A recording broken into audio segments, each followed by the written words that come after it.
Chapter 690. After hearing Eric's question, Owen Jacobs didn't know how to answer for a while.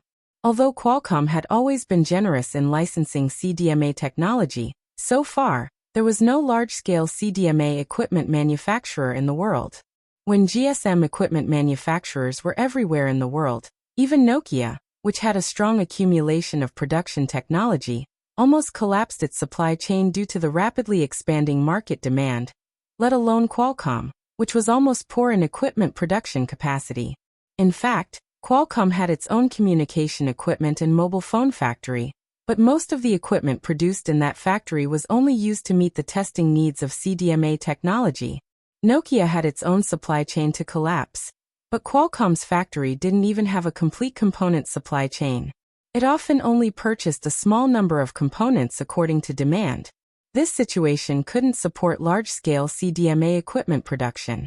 It was conceivable that if the situation continued, even if those large telecommunications operators deliberately chose CDMA as their mobile communication technology standard, they would definitely turn to GSM technology again if they couldn't get enough CDMA communication equipment to build a mobile communication network. Seeing that Owen Jacobs didn't speak, Aaron Salmasai, who was sitting next to him, eagerly took the initiative to explain. Eric, the manufacturing difficulty of communication equipment is mainly the design and development of the core chip. In this regard, Qualcomm already has a very mature product.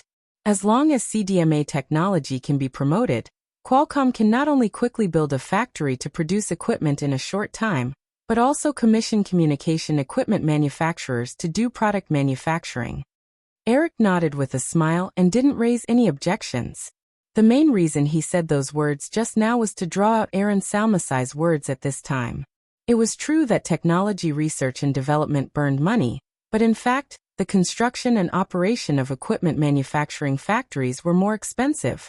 The $420 million that Nokia received from Firefly, and the profits in the past 2 years were basically invested in the expansion of its factories. Qualcomm's main business after more than 10 years was not the production of communication equipment and mobile phones, but mainly focused on patent licensing and chip research and development. Eric knew these, but guiding Qualcomm to this path at this time was not in the interest of Firefly, because if Qualcomm was not involved in the product manufacturing field, there was no need for large-scale equity and debt financing. It would be difficult for Firefly to obtain a large number of Qualcomm shares with capital advantage. Through the communication at the dining table, both parties had roughly determined their respective intentions. After lunch, Eric, Chris, and Kelly brought Owen Jacobs and Alan Salmasai to the study, and the two sides officially opened up to each other. Eric handed an equity document to Owen Jacobs and Aaron Salmasai, and said, "I have noticed Qualcomm since last year, and I am very optimistic about CDMA technology. During this time, Firefly has successively acquired 1 million shares of Qualcomm shares. We will report to the SEC and Qualcomm's board of directors in the near future. In order to show Firefly's sincerity and cooperation, I will inform you of this matter first." Owen Jacobs and Aaron Salmasai only flipped open the document symbolically, and then looked at each other. They could almost see the disappointment in each other's eyes at the same time. Qualcomm had long realized that someone was buying Qualcomm shares from the recent abnormal fluctuations in the company's stock price. The board of directors and management originally thought that someone had gotten the inside information, that the CDMA technology was about to be confirmed as the technical standard by large telecommunications operators, so they took the opportunity to enter the market and make a lot of money after the relevant facts were made public. Qualcomm only issued 30% of the tradable shares, so the board of directors was not worried about losing control of the company. Instead, they were quite excited because of this speculation, and made some relevant preparations for it. Unexpectedly, the mystery was suddenly revealed now. The facts had nothing to do with the original speculation. CDMA was not internally confirmed by any telecommunications operator. The disappointment of the two could be imagined. However, after a brief disappointment, Owen Jacobs and Aaron Salmasai remembered Eric's identity again, and their mood improved. At least, the person who secretly bought Qualcomm shares was not a stock speculator, but a billionaire like Eric who was really interested in Qualcomm. As long as he could spare no effort to use his capital and influence to help promote CDMA technology, Qualcomm was very likely to get out of the current predicament. Of course, although he had been focusing on technology research and development, Owen Jacobs would never naively think that the 2.1 million shares Firefly already held could satisfy Firefly's appetite. This stake only accounted for 10.5% of Qualcomm's total share capital. He said, "Eric, since Firefly has done so much preparation work, I think you must have a detailed plan, right?" Eric nodded and said, "So far, no large telecommunications operator is willing to adopt CDMA technology as the technical standard of its mobile communication network. This is the main dilemma facing Qualcomm. Firefly can use the resources, media channels, and capital advantages in its hands as much as possible to help Qualcomm promote CDMA technology. However, at the same time, Qualcomm also needs to immediately solve the problem of its inability to mass-produce CDMA equipment.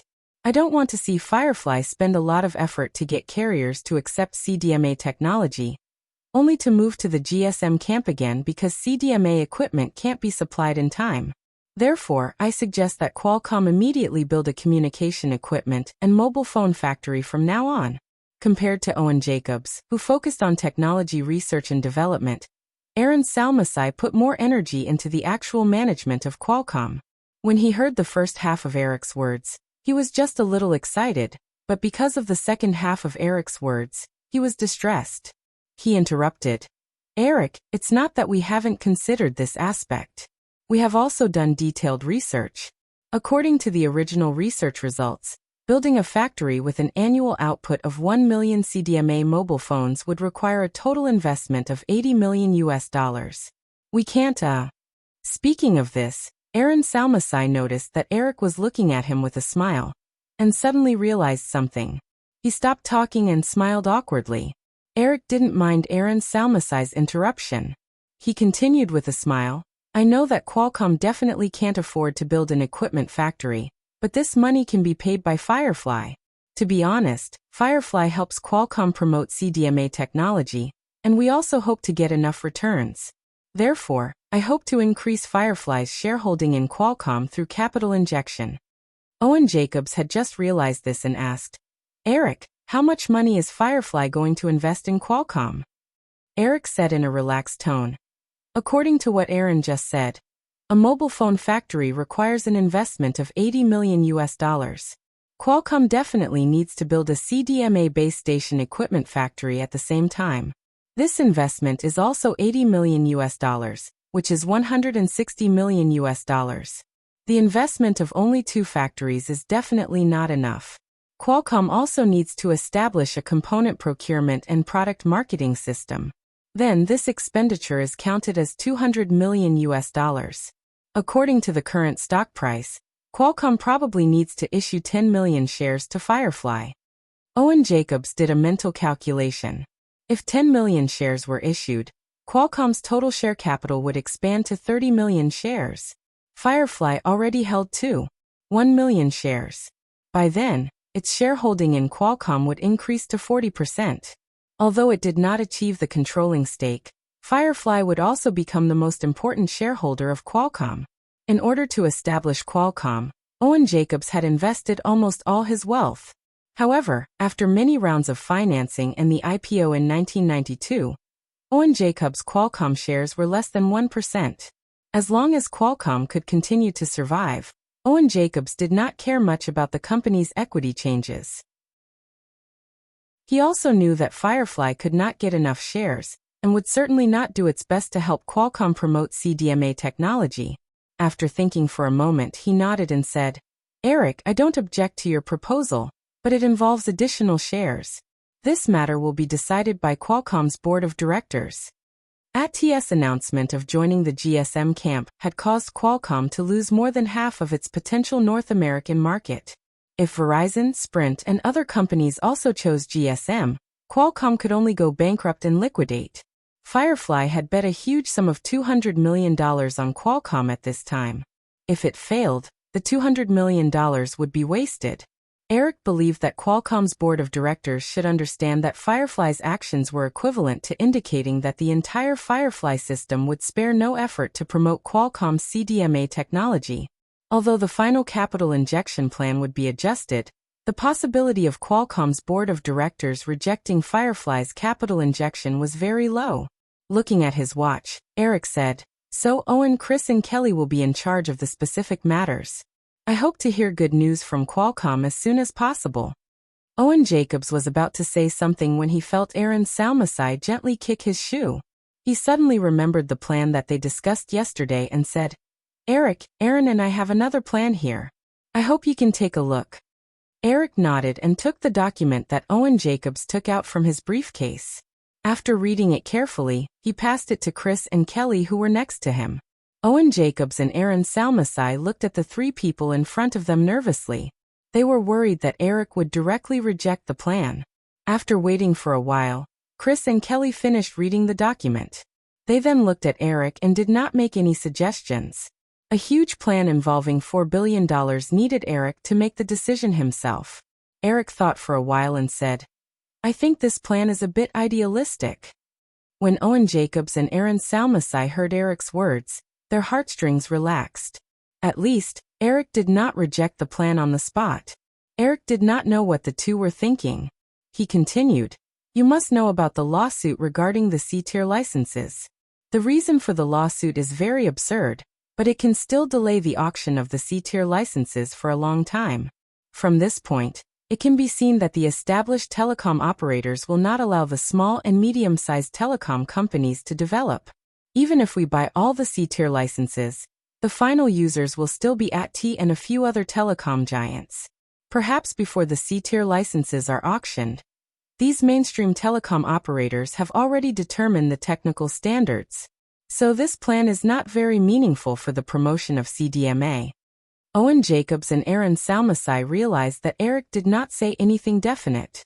They waited patiently for him to continue. Eric did not keep them in suspense. He said, "However, this plan can be our last move. If the next mainstream telecom operators do not choose CDMA technology, Firefly can start this plan and buy all the C-tier licenses. Then, we can buy a telecom operator and build our own CDMA communication network." At this point, Eric looked up at the two and smiled. "Of course, the premise of all this is that our cooperation can be achieved smoothly. Otherwise, Firefly will not waste money on CDMA technology." Aaron Salmasai suppressed his emotions and asked, "Eric, you mean as long as Qualcomm accepts Firefly's investment, you will agree to implement this plan?" Eric shook his head and smiled. "I just said that this will be Firefly's best move. If we become a major shareholder of Qualcomm, Firefly will first choose to promote CDMA technology to established telecom operators such as Verizon. Firefly will only start this plan if these mainstream operators do not accept CDMA." When he heard Eric's words, Owen Jacobs was far more excited than Aaron Salmasai. CDMA was the result of his 10 years of hard work. In any case, Owen Jacobs hoped that CDMA could continue and not be quietly squeezed to death by GSM and other technologies. "Eric, can I understand it this way? As long as Firefly becomes a major shareholder of Qualcomm, you will never give up on CDMA technology?" Eric nodded without hesitation. Even if GSM really dominated the world, the technology would eventually be upgraded. The 3G communication technologies such as WCDMA and TDCDMA in his previous life could not bypass the CDMA standard. Therefore, even if CDMA was temporarily defeated in this industrial upgrade, it would still be profitable to take over Qualcomm, who owned a large number of CDMA patents. Owen Jacobs was still a little worried. He said, "Eric, I mean, can Qualcomm get a written endorsement of this promise from Firefly?" "Yes." Eric nodded again. Then, Owen Jacobs stood up and extended his hand to Eric, who also stood up. "I will give you the good news as soon as possible." It was already evening by the time they saw Owen Jacobs and Selena off. Eric and the others returned to the villa's glass wall and sat down. They looked at the magnificent sunset sea view outside the glass wall. Chris asked, "Eric, do you really plan to buy all the C-tier licenses with $4 billion?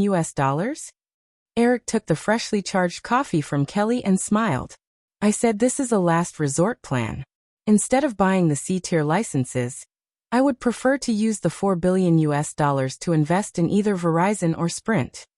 Eric brought up the topic that they were discussing before Owen Jacobs and Kelly arrived in the morning. Chris said, I'm afraid this is not going to be easy. Compared to high-cost equity financing, the old telecom operators prefer debt financing. However, the current needs of these two companies are very large, so your idea is not impossible. If you are sure to do this, I will start work on this as soon as possible. Eric nodded decisively. Let's talk to them based on the $4 billion investment. As long as I can get the shares of the two companies, I don't mind taking a little loss in terms of price. Chris smiled and said, $4 billion is too difficult. It's already good enough that they are willing to accept Firefly's $2 billion investment. $4 billion was equivalent to 40% of Sprint's shares. Even if Verizon was twice the size of Sprint, $4 billion was enough to buy 20% of Verizon's shares. Eric was also aware of the difficulty of this. He said, just do your best. While they were chatting, Drew and Emily walked in with big and small bags. The twins behind them were also carrying a lot of things. It was obvious that the two girls had gone shopping in the afternoon. Walking over, Emily looked at her boyfriend's shocked expression and put down the plastic bag in her hand before she explained. These are all Drew's things. I only bought a few of them, and they're all in the car. The girl immediately laughed and said, Yes, it's just a few. It might be a little big. The trunk and the back seat are all stuffed. After teasing each other for a while, Chris and Emily were about to get up and leave. Eric did not ask them to stay. He walked them out of the villa. When they got into the car, he asked, When do you plan to go back to New York? Chris did not answer. He only looked at Emily. Emily explained, Victoria's Secret has been shooting commercials in Los Angeles. Also, Cindy will be attending the Golden Globe Awards ceremony. We will probably leave after the Golden Globe Awards ceremony. Eric said, Why did the Golden Globe Awards only invite Cindy Crawford? The Golden Globe Awards originally wanted the five of them to present the Best Original Score award together, but then we received an invitation from the Oscar committee. They wanted the five of them to go on stage together. Between the Golden Globe Awards and the Oscars, of course we would choose the latter. Then the Golden Globe Awards took a step back and only invited Cindy. Emily said and got into the car. Then she poked her head out and said, By the way, Eric, if you are free in the next 2 days, help me take a look at the effects of the Victoria's Secret commercial. We are doing post-production at Firefly Studios. No problem. I will probably be there for the next few days. You can contact me at any time. After seeing Chris and Emily off, Kelly also took the initiative to leave. Back in the villa, the girl went into the room to check on the results of today's shopping. Eric sat on the sofa by the curtain wall and carefully sorted out everything that had happened today.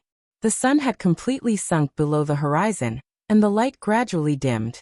After some time, he sensed a tall and slender figure walking over quietly. Eric raised his head and looked at Natasha's beautiful face. He gestured for her to turn on the nearby lights. Natasha quietly walked to the wall and turned on the lights. She said softly, Master, dinner is ready. Eric nodded. Just as he got up, he remembered something and asked, Where is the package that Chris brought me this morning? Natasha said, It's in the bookcase in the living room. Send it to the study after dinner. Okay. Chapter 691. San Diego, where Qualcomm's headquarters was located, was in Southern California, less than 2 hours' drive from Los Angeles. It was very convenient. After Eric expressed his intention to invest in Qualcomm to Owen Jacobs, the two sides began close negotiations.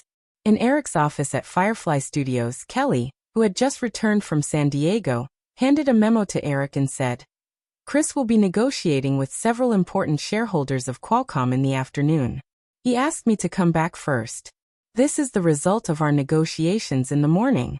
Qualcomm's board of directors is only willing to accept half of the investment amount we proposed, but their attitude is not so firm.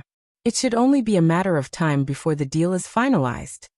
Eric opened the memo Kelly handed over and said, "Since we have officially started to contact them, this matter can't be hidden for too long. It's inevitable that something will happen if we delay it for too long.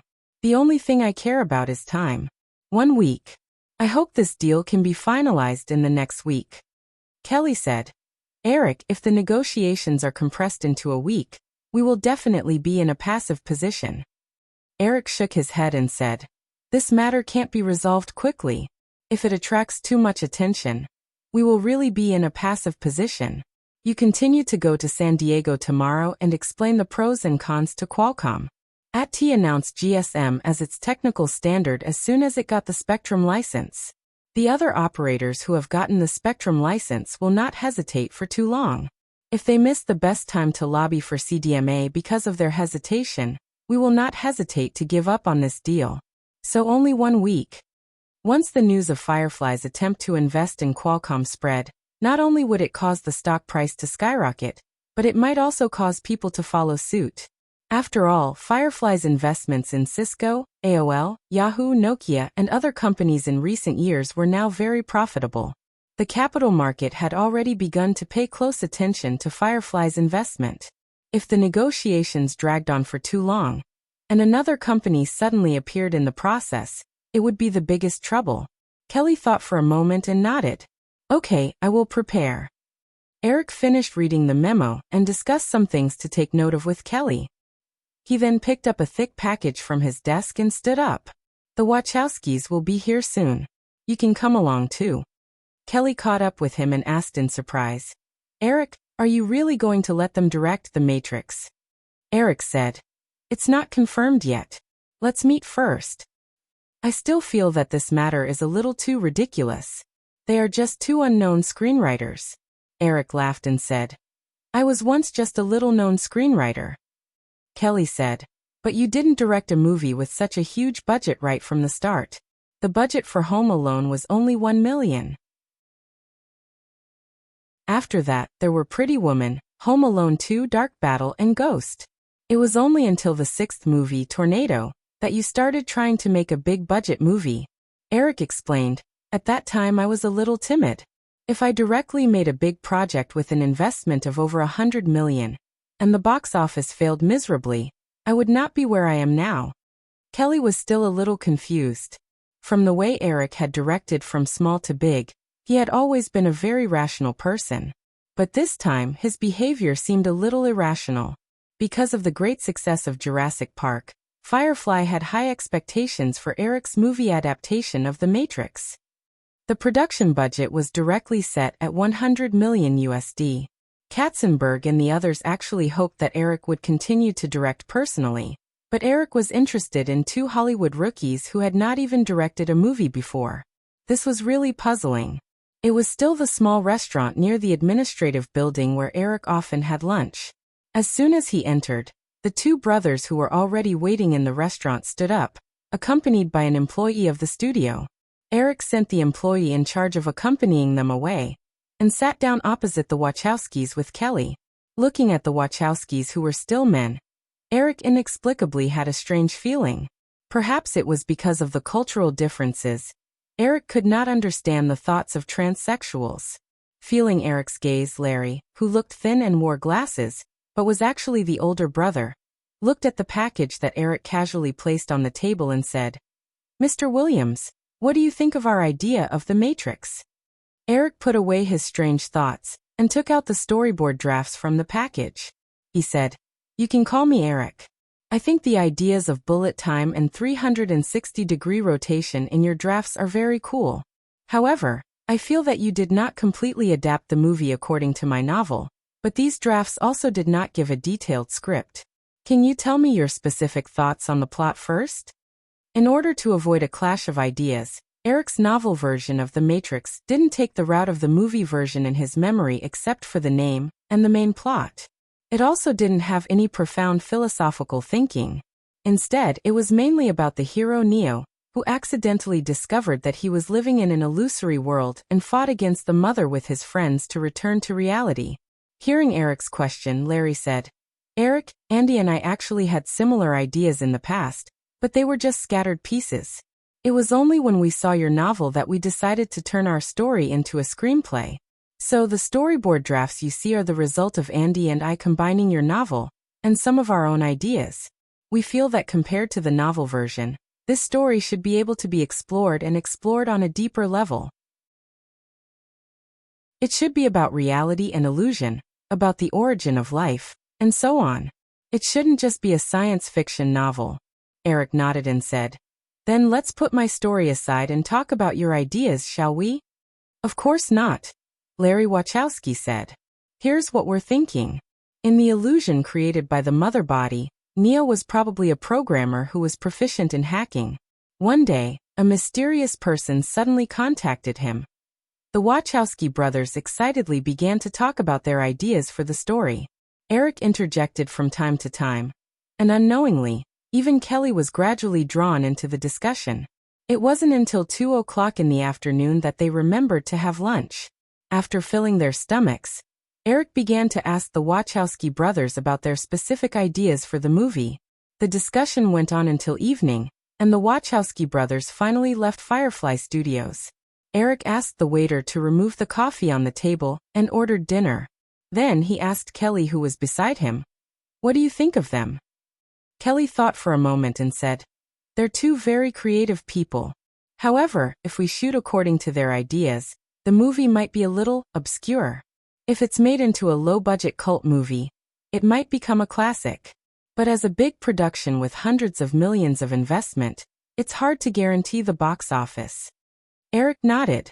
The female assistant's eyes were very sharp. In the original space-time, in order to attract investment for The Matrix, the Wachowski brothers were very restrained when it came to the script. They just happened to combine the philosophical thinking and commercial elements that they wanted to express. Therefore, the audience saw a cool sci-fi blockbuster that didn't lack in content. The first film of The Matrix was released and immediately caused a sensation. Not only did it have a good reputation at the box office, but it also made the Wachowski brothers, who were originally unknown, a first-tier director in Hollywood. There was a very simple and crude rule in Hollywood. As long as you could make a movie that sold well at the box office, you could get everything you wanted. Therefore, after the success of the first film, the brothers became first-tier directors in Hollywood and gained full control over the production of the sequel. The producer, Warner, also agreed to the brothers' requests. Therefore, the brothers began to add their own ideas into the movie without restraint. While the sequel unscrupulously used special effects, the plot also became dark and obscure. The disastrous result of this extreme disharmony was that after 4 years of anxiously waiting, the fans finally saw 2 dog-eared sequels. After the second film, Reload basically destroyed the series' reputation. The fans directly poured their disappointment on the third film. This made the final film, which was supposed to be the series' peak, become the series' worst movie in terms of box office and reputation. Recalling these things, Eric said to the female assistant, "I will personally check the script. I will definitely not let them do as they please." Eric, but after all, they do not have any experience in directing. According to the rough schedule of film production, if everything goes well, The Matrix will take about 3 months of shooting and 4 months of post-production. The pre-production will take about 3 months of preparation, so it will add up to less than a year. We still have a year and a half between now and next year's summer break. In the future, the publicity and post-production can be done at the same time. If the time is tight, maybe we can let them use this half a year to direct a low-budget film to practice. Eric nodded. That's a good idea. A year and a half. A year and a half, 18 months, 6 months, 1995, 1997. Kelly saw Eric's expression change continuously as he spoke, and he strangely muttered to himself. She stood up worriedly. "Eric, what's wrong?" Eric calmed down and forced a smile. He reached out and patted Kelly's little hand on his shoulder. "I'm fine. I just suddenly thought of something." "Are you really okay?"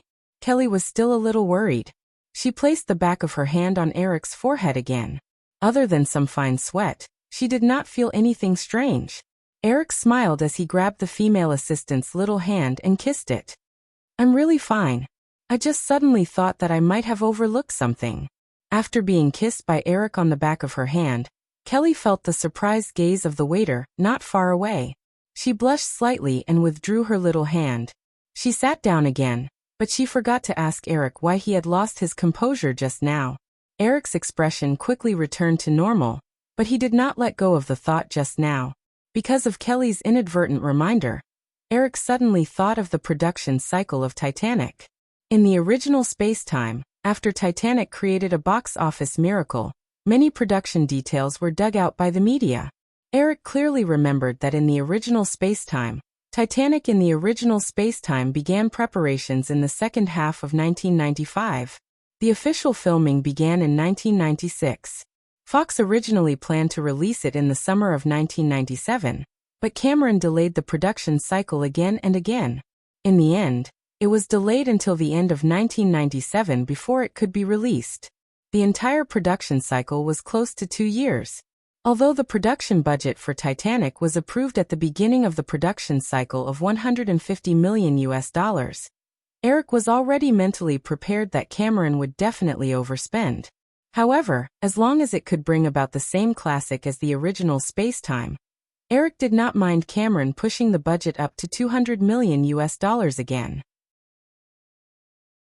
However, he inadvertently neglected the fact that not only would Cameron overspend on the budget, but he would also overspend on the production cycle. Due to the auction of Disney's hand-drawn animation department last year, Firefly's annual animated film schedule was going to be interrupted next summer. If Titanic was not released as scheduled, Firefly's only summer release in 1996 would be The Matrix. In the past few years, the profits generated by Firefly's summer season movies accounted for about half of the annual movie business profits. This showed the importance of the summer season to Firefly's movie business department. If the scale of next year's summer movies suddenly shrank to 1/3 of the previous year, Firefly's movie business would inevitably be greatly affected. For this kind of thing, keeping a close eye on Cameron would definitely not have any effect. In the end, it would only make him roar a little louder on the set. Eric quickly made up his mind. It was better to prepare in advance. Moreover, fortunately, it was only the beginning of 1995. If he realized this in the second half of the year, it would definitely be too late to prepare a film that could carry the 1996 summer season. Under Eric's personal decision, the director of The Matrix was quickly confirmed to be the Wachowskis. Eric also followed Kelly's suggestion and asked the Wachowskis to shoot a low-budget film in advance during the early preparation stage of The Matrix to hone their directing skills. The Wachowskis were screenwriters, and they happened to have a script called Wildflowers that they wrote themselves. However, the script had been sold to an independent production company affiliated with Warner Brothers, and with Eric's personal coordination and Firefly's agreement to co-invest, Warner Brothers readily agreed to hand over the directing rights to the Wachowskis. The negotiations with Qualcomm continued, and the news inevitably leaked in the next few days. Several major telecommunications operators expressed their close attention, and even AT&T's senior executives called through Warren Buffett to ask Eric's intentions. Although Qualcomm's share price skyrocketed, under Firefly's tough attitude, Qualcomm's shareholders and board of directors gradually began to compromise. In Hollywood, the Golden Globe Awards ceremony was imminent. Eric paid little attention to this matter. In order to prevent Cameron's Titanic from being delayed, and not having a film to release next summer, Eric began to busy himself with the selection of scripts. Mr. Williams, the story goes like this. An officer of the Marine Corps led his subordinates to seize a batch of gas bombs because he was dissatisfied with the American government's treatment of the dead soldiers. He also took a group of tourists hostage on a prison island that had been converted into a tourist attraction. He used this to threaten the American government to pay a ransom of $100 million to compensate the dead soldiers. The abandoned prison was once called Devil's Island, and was known for its tight security. In the process of rescuing the hostages, the FBI discovered that a former British agent was the only criminal who had successfully escaped from Devil's Island, so the FBI executives lied to the agent that he would be blackmailed by the American government on the premise that he led special forces into Devil's Island to rescue the hostages. In Firefly Studios in Eric's office, A thin middle-aged man described his script idea to Eric and made some gestures from time to time. Eric listened quietly, but Jerry Bruckheimer, who was sitting on the other side, kept nodding. When the middle-aged man finished, he said, "Eric, what do you think of David's idea? It's great, isn't it?" Eric smiled noncommittally and said to the thin middle-aged man, "Mr. Weisberg, you can go back first. If there is a result, someone will inform you." The skinny middle-aged man looked at Jerry Bruckheimer and said to Eric, "Mr. Williams, you can imagine that the role of the old British agent will be played by Sean Connery, and the first 007 will play the role of the British agent. It's very gimmicky. The chemistry expert can be given to Nicolas Cage, and the director can be John Woo. His directing style is very suitable for this script. If it's shot with this kind of style, the movie will definitely be a hit." And Eric still did not say anything. Jerry Bruckheimer frowned impatiently and said, "David, listen to Eric. You can go back first. I will call you in the afternoon." David Weisberg felt Jerry Bruckheimer's displeasure and did not dare to pester him anymore. He got up and left the office. When the office door was closed, Jerry Bruckheimer said to Eric, "Eric, can you tell me your thoughts now?" "Jerry." Eric spread his hands and said with a smile, "You know my rules. I don't want the incident of the Throat Cut Island script to happen again." Knowing that Eric was looking for a script, in just a few days, Firefly received a large number of scripts from the script agent. However, learning from the past, in order to send the script to Eric, the script owner had to sign a strict intent contract with Firefly. After confirming that Eric had chosen the scriptwriter would not be greedy and sell the script to other film companies at a high price. Today, Jerry Bruckheimer suddenly came to him with a scriptwriter and said that he had a good idea to recommend to him. Thus, the situation just now happened. Jerry Bruckheimer said, "Of course I know, and I also think that the incident was originally a trap that you set for Michael Eisner. Am I right?" Eric shrugged. Even if everyone guessed it, he would not admit it. Jerry Bruckheimer smiled knowingly and then explained, "I have bought this script, so don't worry. As long as Firefly agrees to invest, there will be no problems." "Jerry, you all seem to have overlooked a problem. So far, I still don't know the name of this script." I neglected that, but the name of the movie at the stage of the script is often undecided. Of course, David has already given this story a name. It's called Life-Ending Island." "Well, Life-Ending Island," Eric repeated and said with a smile, "that David Weisberg just said that Sean Connery, Nicolas Cage, John Woo, and you, the gold producer. In that case, have you calculated the budget of the film?" Eric did not know how much Sean Connery's salary was in Life-Ending Island, in the original space-time, but he happened to know that Sean Connery got his first $20 million salary in The Sky Stealing Trap. Even if it was lower now, it would not be too low. Cage's current salary was also about $15 million US. John Woo had directed 3 blockbuster films, and the director's salary was also not less than $10 million US. Jerry Bruckheimer, the gold producer, definitely could not do without $10 million US. Then, just the salary of the main producer of this film would not be less than $50 million US. Jerry Bruckheimer calculated for a moment and said, "Eric, the cost of the lead actor in this film is a little high, but the film does not have many special effects and big scenes, so the budget should be able to be controlled within $80 million US." Eric did not know how much box office Life-Ending Island had earned, but this film was one of the first batch of imported films in China at that time, so the box office in North America and the global box office should not be too bad. Eric tapped on the armrest of his chair and thought for a moment, then nodded and said, "Okay, Jerry, only $80 million US. And you know, Firefly does not have the habit of signing a salary bonus agreement, so this $80 million US is all the production expenses." When Jerry Bruckheimer reported this budget, he actually raised it a little.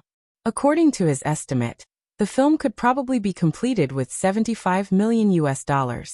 Eric was not like the senior executives of the film companies he had worked with, who deliberately took away a main producer or reduced the budget by $10 to $20 million US to give the producer a hard time, which made him feel very comfortable. He nodded and said, "No problem, Eric, I am quite familiar with Sean Connery. I can help to persuade him to join this project. As for Cage and John Woo, You'd better personally say hello. The two discussed the project in detail. Jerry Bruckheimer was about to leave when Eric joked, "Jerry, in the past few days, people who come into this office have left 1 or 2 script ideas. You're not planning to leave just like that, are you?" Jerry Bruckheimer laughed and remembered that he did not have any urgent matters to attend to. Eric said so he sat down again, crossed his legs and said casually, "I do have a script here, but it's a little old-fashioned. It's a crime-action film that imitates the 2 police male leads in Lethal Weapon. I originally planned to sell it to Columbia for a little money, and the budget is only $19 million US. Are you interested in hearing it?"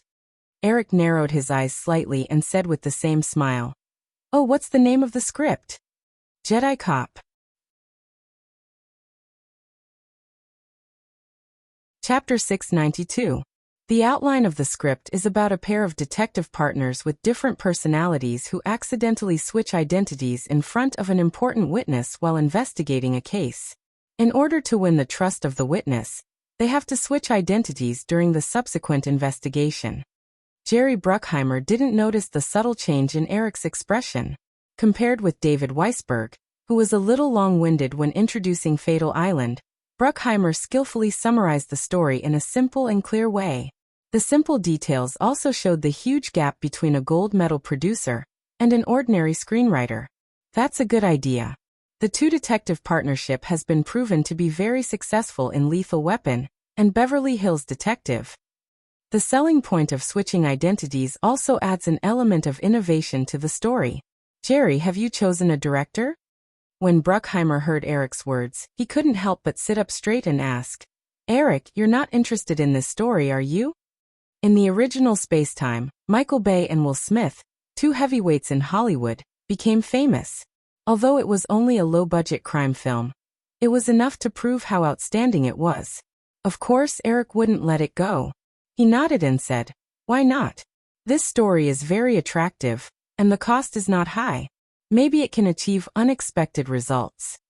Bruckheimer put away his chatty expression and became serious. He answered Eric's question. "You know, the Jurassic Park 2 project has just been completed. I've only recently made time to prepare for the next stage of the work. I got the script last year and showed it to Firefly Studios. They felt that there were too many similar films, so they didn't pass it. I didn't intend to hand this script to you.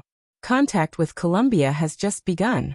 Now, except for the budget, there's no director, actors and so on." Firefly's film business was mainly handled by several major studios. Except for a few key films each year, Eric personally decided and supervised the production, but other low-budget films were not paid much attention to by Eric. Hearing that the script had been rejected by Firefly, Eric did not have any dissatisfaction with the production department, and Bruckheimer did not blame Firefly for being blind. Being in Hollywood, everyone knew very well that the person in charge of the film studio had to select a few dozen to 20 films from a large number of scripts to shoot every year. It was impossible to be 100% sure of the potential of all the scripts. Many Hollywood films that had a bumpy production process, but eventually proved to be a hit, were basically passed around by all the film studios in the early stages.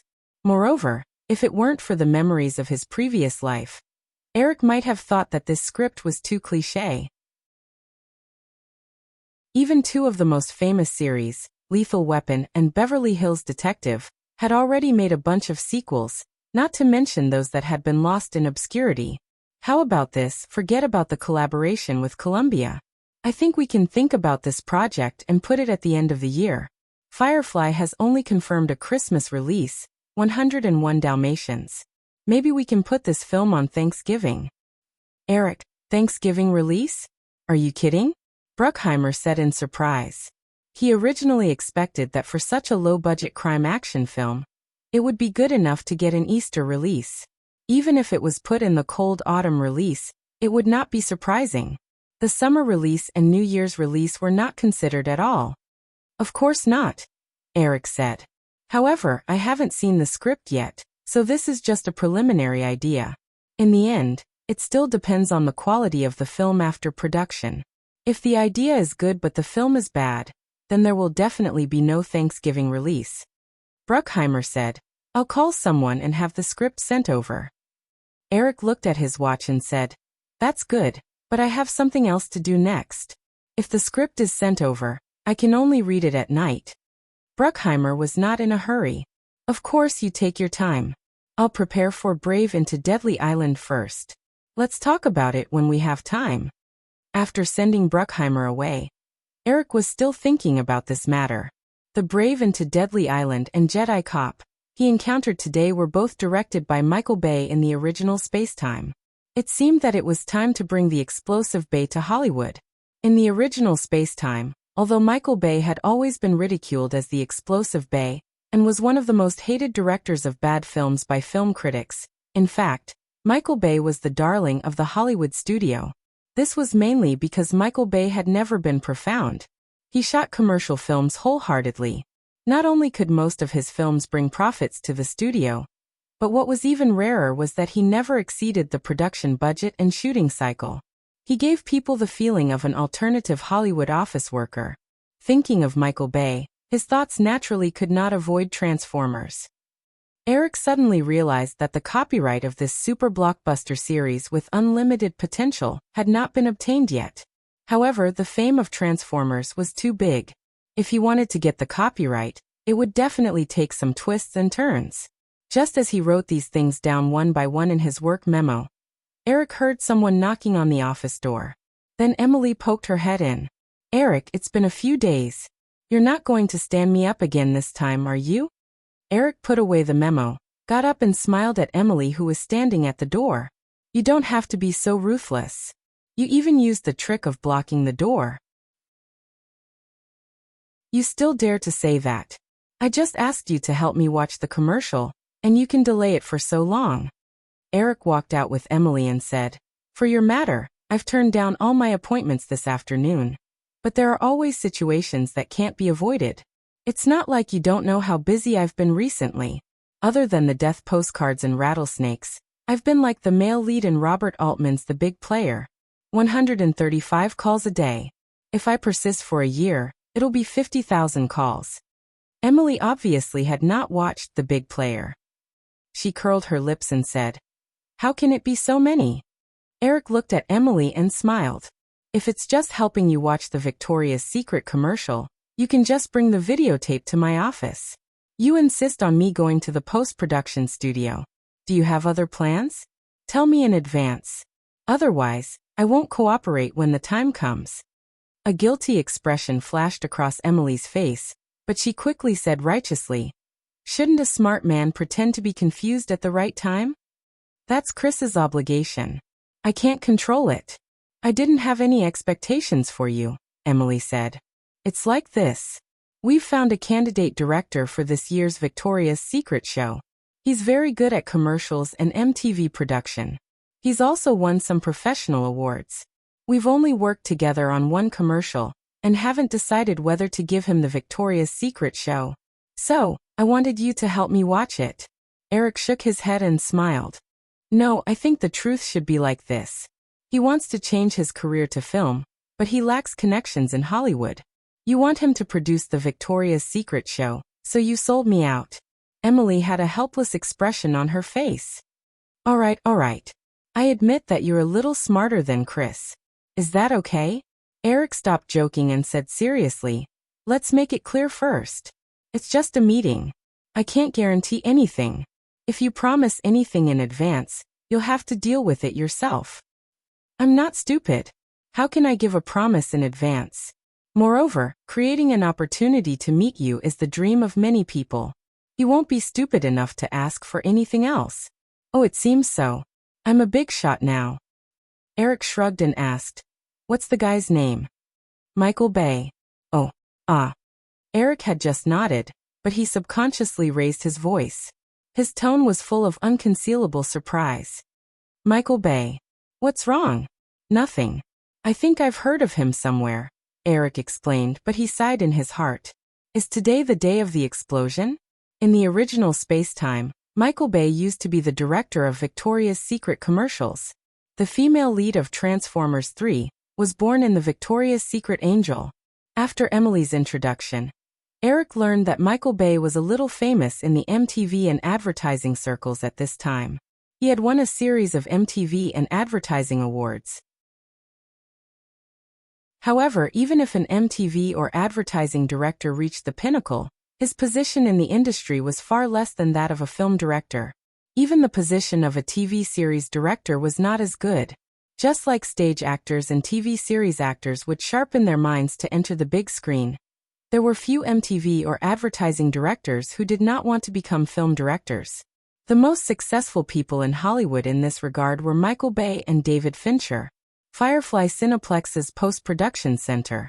Eric saw Michael Bay's advertising work for the first time in the viewing room.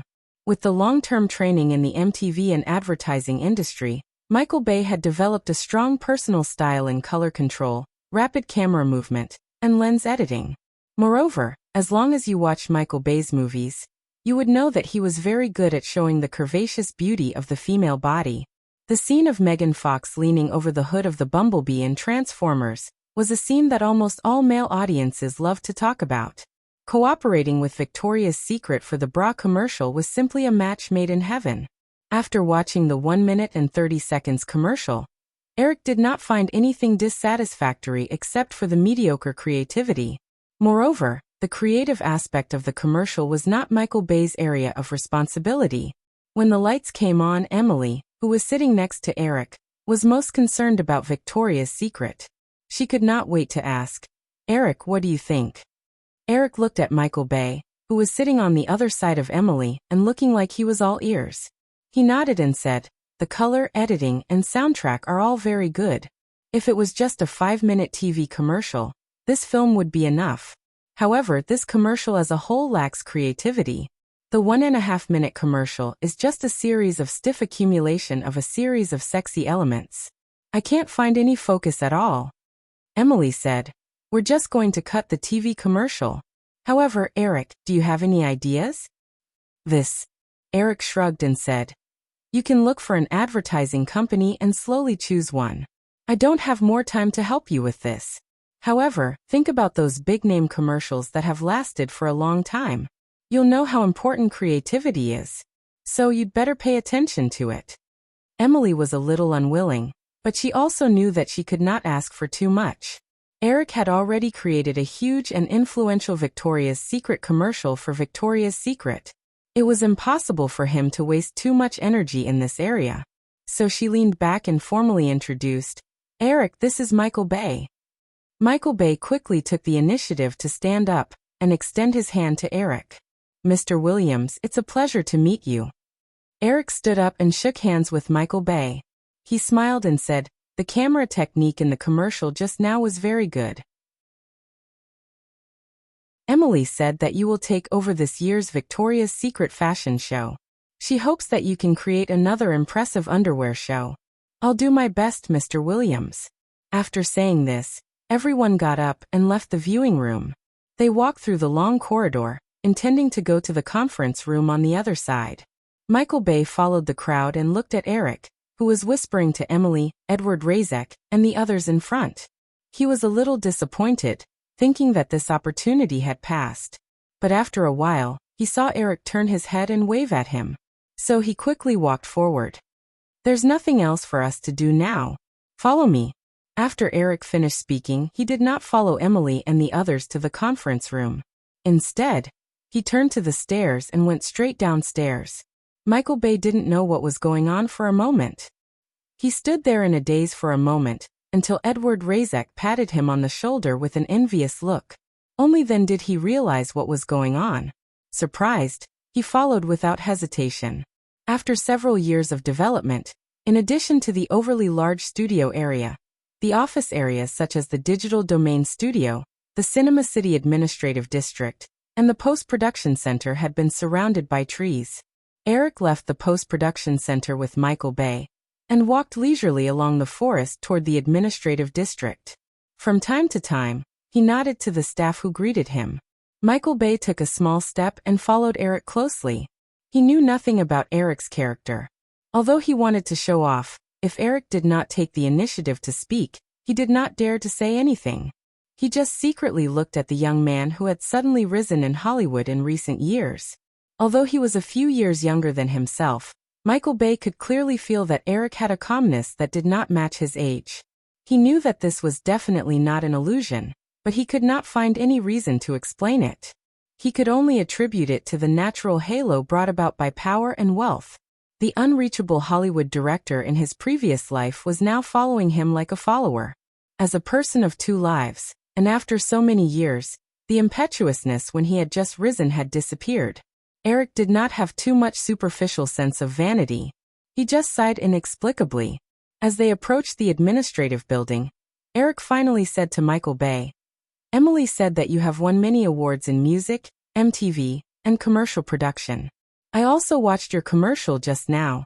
You put a lot of effort into it. So if you want to make a movie, your foundation must be enough." Michael Bay did not expect everything to be so easy. He almost jumped up in excitement, but he immediately realized that Eric had not finished his words. He gathered his thoughts and continued to listen. Eric smiled and said, "You must be waiting for but, right?" Michael Bay grinned and agreed. Eric said, "There is no but there is one thing. For last year's Victoria's Secret fashion show, I spent more than half a year personally planning it. The foundation has been laid, so the production of this year's Victoria's Secret fashion show will be much easier. But I hope you can spend at least 3 months on it. Mr. Williams, I promise, I will never let you down. Just call me Eric. It feels weird to hear people who are older than me call me that in such a serious manner." He walked into the administrative building and came to his office. Eric's secretary in the studio saw him come back. She handed him a file and said, "Mr. Williams, Mr. Bruckheimer just sent this over." Eric took the file and pushed the door open. He did not go to the desk, but sat down on the sofa in the reception area. He motioned to Michael Bay to make himself at home and said, "What would you like to drink? Ask Gina to make it." Michael Bay had just sat down. When he saw the secretary looking at him, he stood up slightly and said politely, "Coffee, just coffee." The secretary nodded and walked out. She did not ask Eric anything. Obviously, she knew his personal habits. Eric opened the file. Inside were the scripts for Brave Island and Jedi Cop. He handed the script for Jedi Cop to Michael Bay. Eric opened the script for Brave Island. Michael Bay did not know what Eric meant, but he still opened the script and read it carefully. After more than 10 minutes, Eric roughly read the script for Brave Island. He glanced at Michael Bay. If the script could be delayed for a year and handed over to Michael Bay, the original director, it would be a good idea. But in order to make up for next year's summer break, this plan had to be put on hold. Sensing that Eric had stopped reading, Michael Bay looked up and sorted out the content of the script. He planned to deal with Eric's possible questions. Eric pressed the script for Brave Island on his knees and asked Michael Bay, "What do you think of this story?" Michael Bay thought that Eric was also reading the copy of the script for Jedi Cop. He nodded and said, "It combines the crime elements of Lethal Weapon and the comedy style of Beverly Hills Detective. It's very exciting. It will definitely be a very good film. In that case, I'll ask Gina to make a copy of this script for you. Take it back and study it. I'll contact you in 2 days to discuss the establishment of the crew." When Michael Bay heard these words, his mind buzzed. After confirming that he had heard correctly, he asked in disbelief, "Wait, Eric, are you saying that you want me to direct this film?" "Yes. Or do you think that you still need to continue to gain experience in the advertising industry?" Michael Bay quickly shook his head and subconsciously tightened his grip on the script in his hand. No, Eric, I don't need any more experience. I can take this job." Although he felt that Eric's decision was a little hasty, Michael Bay would never take the initiative to question it. Instead, he agreed decisively. Eric smiled and said, "That's it then. However, I have to remind you of 2 things. First, as I said earlier, you need to make 3 months for the Victoria's Secret show. Therefore, you need to complete this film before August." There were still 7 months left. Michael Bay recalled the plot of the script he had just read. There were not too many big scenes or special effects, so he nodded and said, "No problem." You must think that my decision is a little hasty, or even reckless, right? No, absolutely not. It's okay if you really think so. However, the second thing you have to remember is that as long as the quality of the film is good, the film will be released on Thanksgiving. In addition, Jerry and I will personally be the producers.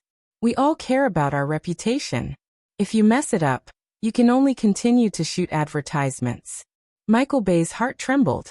The excitement he had just now completely cooled down. He originally thought that Eric's decision was a little childish, but after hearing these words, he realized that the script in his hand was definitely a project that Firefly attached great importance to. Otherwise, the two big names, Eric and Jerry Bruckheimer, would not personally be the producers, nor would they release the film on the popular Thanksgiving. If the film was messed up, the media would only rush criticism to the two big-name producers. However, as a rookie film director, he would not be able to survive in Hollywood anymore. Eric looked at Michael Bay, whose expression changed, and said, "How about it? Do you still dare to take this job?" Michael Bay wanted to think about it for a few days, but he realized that this kind of hesitation would only disappoint the young Hollywood mogul in front of him. He hesitated for a moment, then nodded decisively and said, "Eric, I'll take it." "Very good." Eric nodded with satisfaction and said, "There is one more thing that you can rest assured. If there are problems with the film in the future, the responsibility will not be on you. Jerry and I will not vent our anger on you. So, you just need to do your best." This endorsement made Michael Bay, who was nervous, suddenly relax a lot. He quickly nodded and said yes. Half an hour later, Michael Bay left the administrative building of the studio. Walking in the forest of the studio, he felt the film script in his hand. The excitement of the opportunity suddenly surged in his heart again. The more he thought about it, the happier he became. For a moment, Michael Bay completely ignored the increasing number of pedestrians on the road, as it was approaching the end of the working day. He clenched his fist and laughed a few times. He took a few quick steps and jumped up to make a shooting pose. However, he still could not help but grin, so he left the main road and rushed to the lawn in the studio. He took out the Motorola mobile phone from his waist and dialed a number in his address book without caring who was on the other side. As soon as he heard the voice on the other side, he said loudly, "Hey man, can you guess what I just encountered? I got the script, the movie script. I'm going to shoot the movie soon. Eric Williams personally handed the script to me." "Oh, Eric Williams, the one in Jurassic Park. Haha, I'm going to, sorry, really sorry, no, I don't buy insurance, no, I don't buy car insurance either."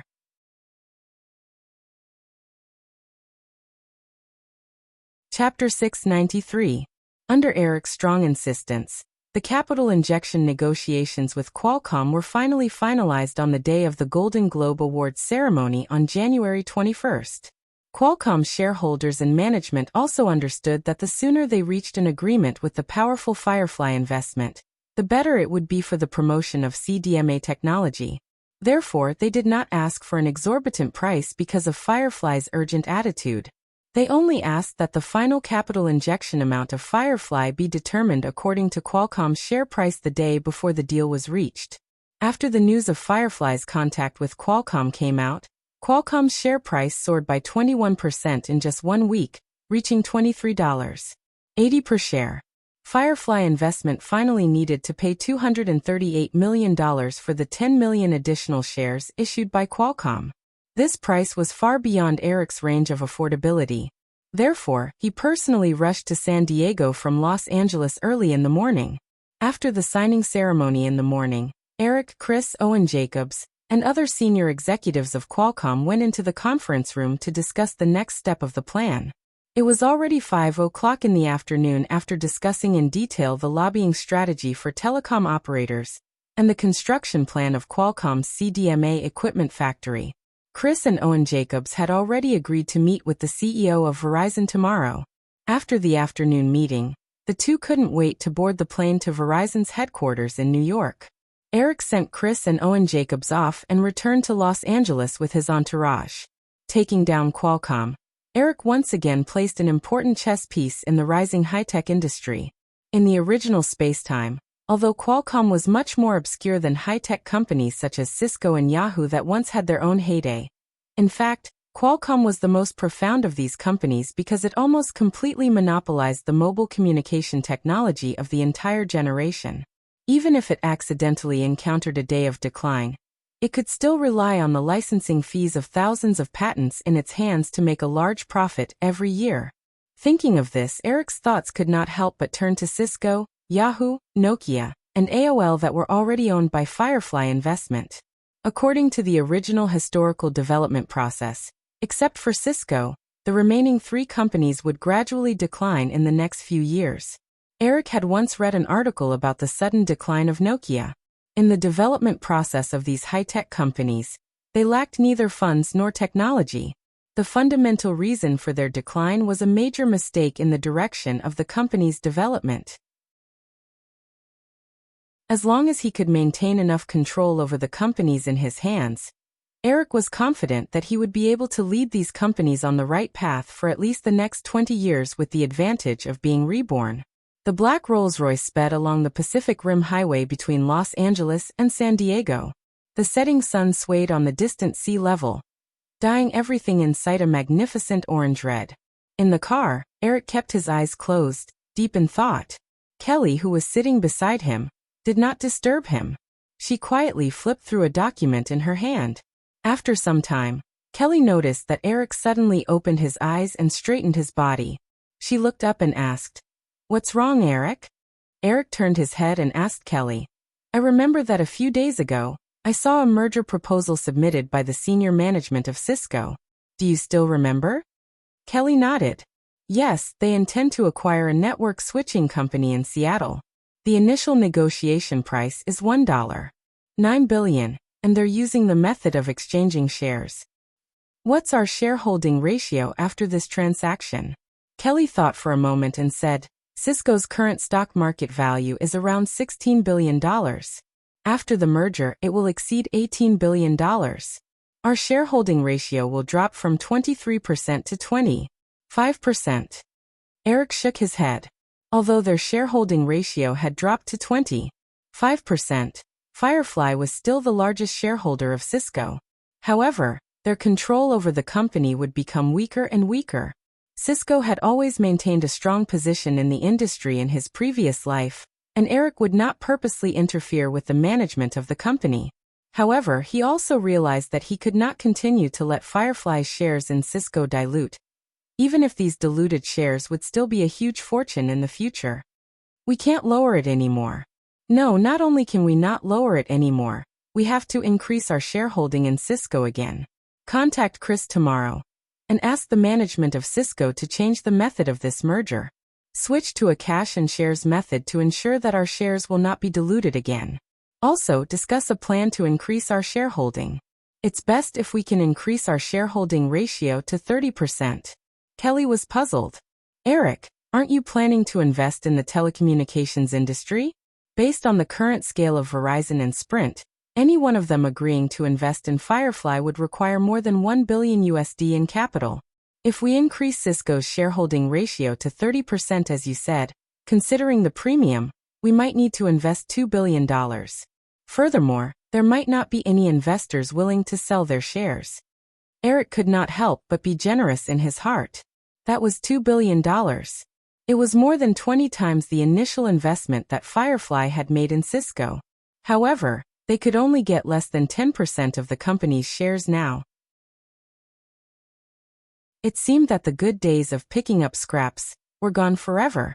However, considering Cisco's future value, the additional investment now was definitely worth it. Firefly Group had just experienced a profitable fiscal year. Eric was still lamenting about having too much money a few days ago. Now he realized that if they wanted to continue expanding, the funds in their hands were still far from enough. In the past, it was not that Eric had not thought of making some large investments, but he always subconsciously felt that the returns were not high enough, and was somewhat resistant. However, at this time he also had a feeling of enlightenment. Always thinking of picking up scraps was definitely not the right way to think about investment, but speculation. Just like the war in the era of cold weapons, it was okay to occasionally use a few surprise troops to win a few battles with fewer troops. However, if one kept thinking of winning by surprise, one would only end up in a crushing defeat. Firefly Group's profits should be enough to cover these plans. Even if it's not enough, I will consider financing from other channels. You just need to do what you need to do. Kelly nodded and wrote down Eric's instructions in a memo. Looking out the window, they were about to enter downtown Los Angeles. She asked, Eric, the Golden Globe Awards ceremony should have started. Do you want to go to the Hilton Hotel? Outside the window, it was already dark. Eric looked at his watch. It was 7:30. With his status, even if he rushed over at this time, he wouldn't be stopped outside the banquet hall. However, there was really no need for that. Looking at the female assistant beside him, who was wearing a black suit and gave off an intellectual aura, Eric smiled and asked, I won't join in the fun. Is Nina at the boarding school today? Kelly blushed and nodded slightly. Then let's find a place to have dinner first, and then go to your place. The female assistant pinched the corner of her clothes.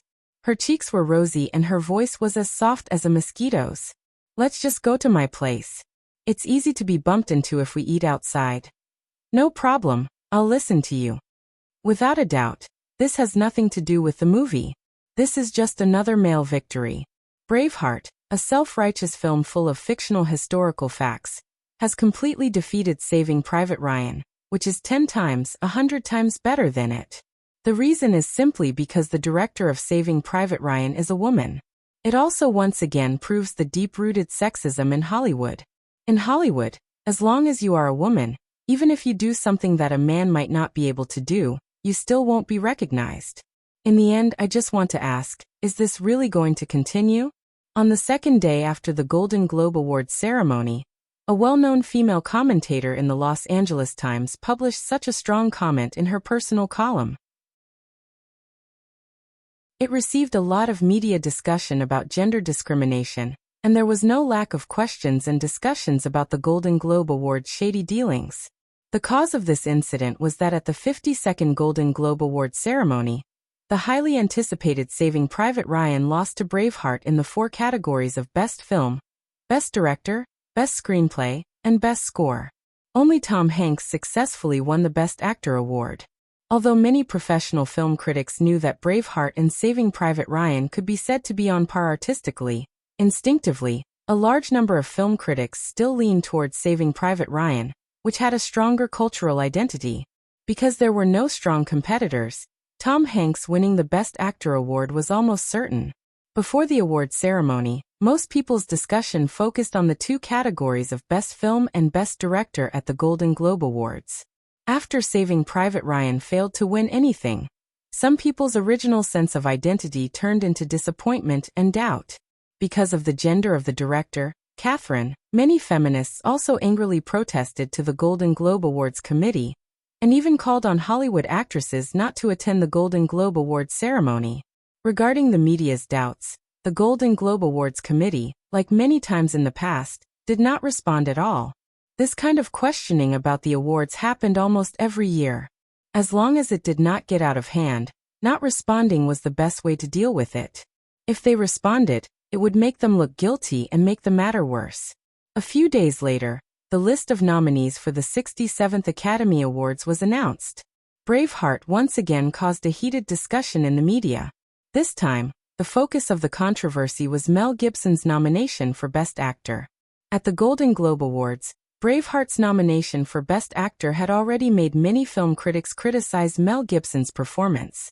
They thought that Mel Gibson's performance could only be considered passable, and there was still a long way to go before he could be nominated. Originally, most of the media thought that the Oscars would not rashly award Mel Gibson a Best Actor nomination like the Golden Globe Awards, but the reality made many people feel as if they had eaten a fly. The film critics had not finished expressing their anger over the injustice of the Golden Globe Awards.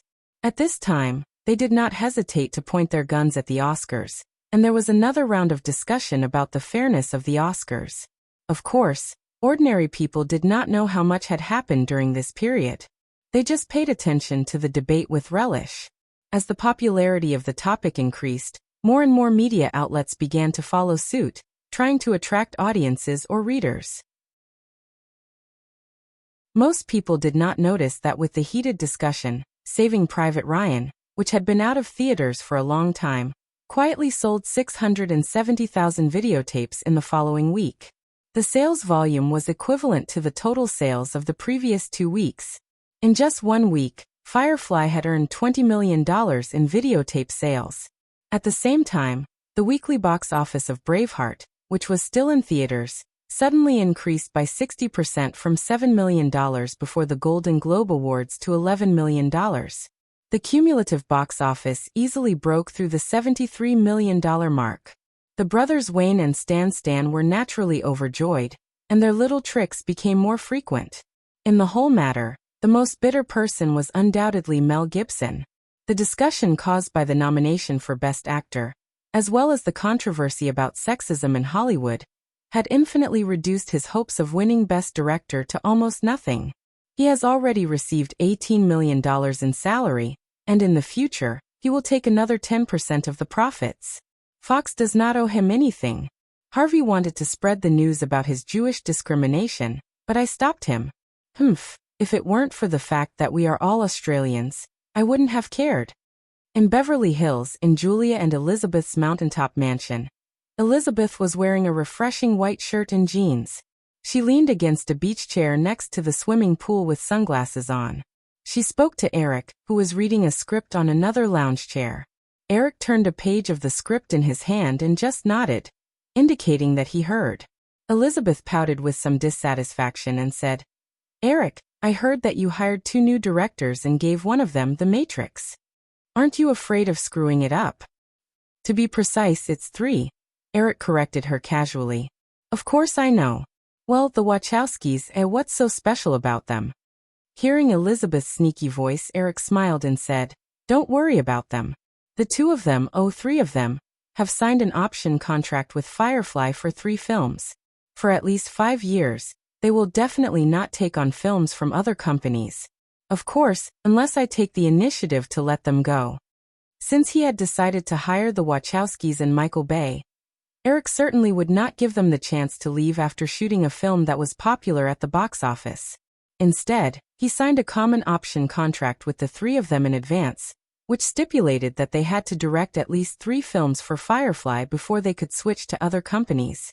Of course, in order to maintain a good relationship with the 3 directors with good potential for appreciation in the future, Eric did not stipulate a low director's remuneration in advance like many option contracts. Although Eric advocated for suppressing the super-high remuneration of Hollywood superstars, he would not let the main film creators only work, but not receive the remuneration they deserved. A win-win situation was the fundamental principle of a virtuous circle in the industry.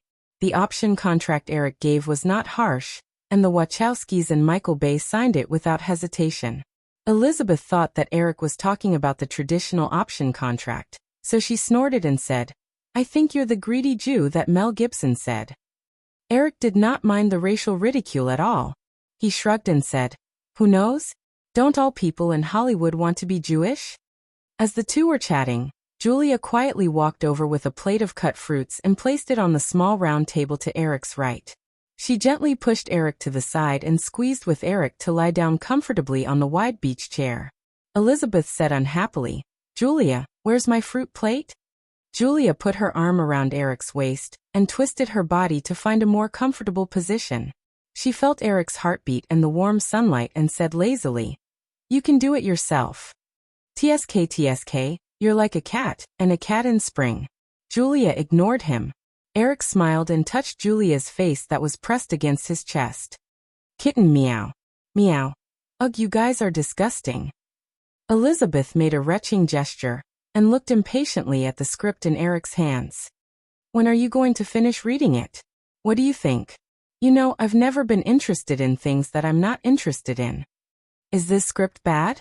"I spent a lot of effort and specifically looked up a lot of information about small animals."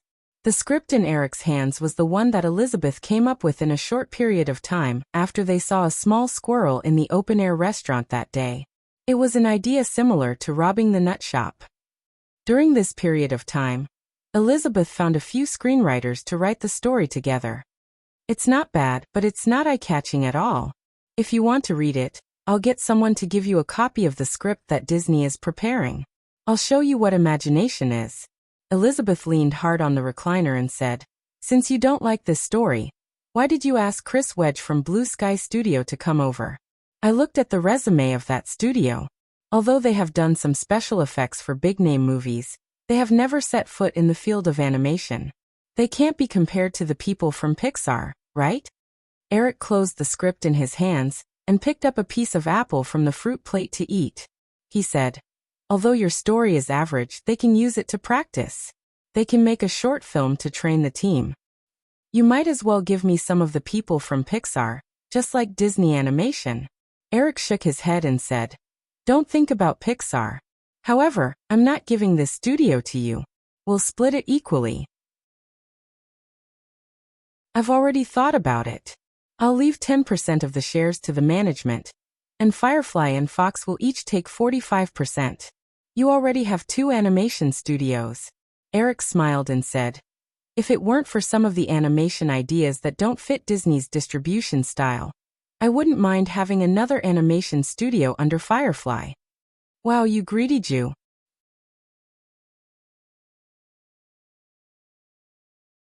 Chapter 694. The taxi stopped on the side of the road at the top of Beverly Hills. Along the way, the driver chatted happily with the black-haired middle-aged passenger who was wearing a well-ironed suit. Looking at the luxurious mansion outside the window, the driver teased, buddy, I didn't expect your destination to be here. A mansion of this scale in Beverly Hills must be either a superstar or a top Hollywood producer. You are definitely going to be rich. Chris Wedge was also in a good mood. He was even a little excited. He responded to the driver's words with a smile on his face. After paying the fare, he turned around and walked toward the mansion with a briefcase. After confirming the house number again, Chris Wedge reached out and pressed the doorbell. He waited patiently, thinking about the phone call from a few days ago. All of this started in 1987. That year, Chris Wedge was just 30 years old. He resigned from an animation studio and founded Blue Sky Studio on the second floor of a dentist's office.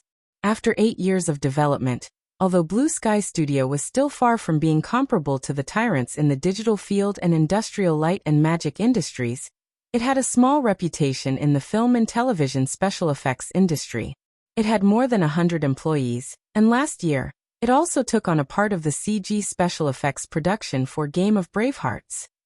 A few days ago, the producer of Game of Bravehearts, who was in charge of contacting Blue Sky Studio, suddenly called him and asked if he was interested in computer animation. Chris Wedge had always been envious of his former friend John Lasseter's success in 3D animation. He had tried something similar before, so of course he nodded without hesitation. That was how today's meeting came about. A female voice came from inside the door. Chris Wedge felt that the voice was familiar. He didn't have time to think about it. He quickly replied. The door opened, and a tall girl with a slightly rosy face appeared in front of Chris Wedge. The girl's long blonde hair was a little fluffy and messy. She looked lazy. She was wearing a loose beige knitted sweater with a wide-open collar, revealing a small piece of fair skin on her shoulders. Although the hem of the knitted sweater was a little wide, it didn't hide the 2 slender legs wrapped in white skin-tight jeans at all. Chris Wedge was stunned for a moment. When the girl frowned slightly, he suddenly came back to his senses and said awkwardly, Miss Robert, nice to meet you. I'm your fan. Chris Wedge said and raised his right hand slightly. He looked at Julia's slender hand that was holding the door handle. In the end, he was too embarrassed to reach out his hand. Eric and Liz are waiting for you. Come with me, Julia responded. She reached out and pulled her knitted sweater, then turned and walked inside. Chris Wedge followed Julia through the corridor in the courtyard. At this time, he calmed down and recalled the situation when he saw Julia just now. He realized that the A-list Hollywood actress was not in a normal state just now. It was a little bit like she had just woken up, a little bit like she was drunk, or more like she was a little high.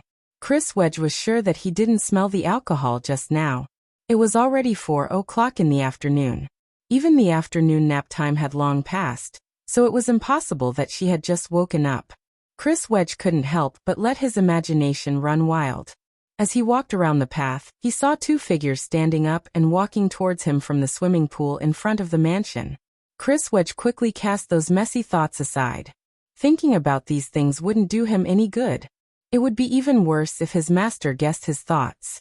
Looking at the young man and woman walking over, Chris Wedge eagerly reached out his hand to Eric, who was walking in front. "Hello, Mr. Williams." "Hello, Chris. You can call me Eric. This is Liz. You two should have spoken on the phone." "Of course, Miss Murdoch, it's nice to meet you." Chris Wedge smiled and shook hands with Elizabeth. The three of them sat down at the round table in the courtyard. Julia served the three of them coffee. She was not in the mood to participate in the conversation. Instead, she lazily walked to the beach chair next to her and lay down.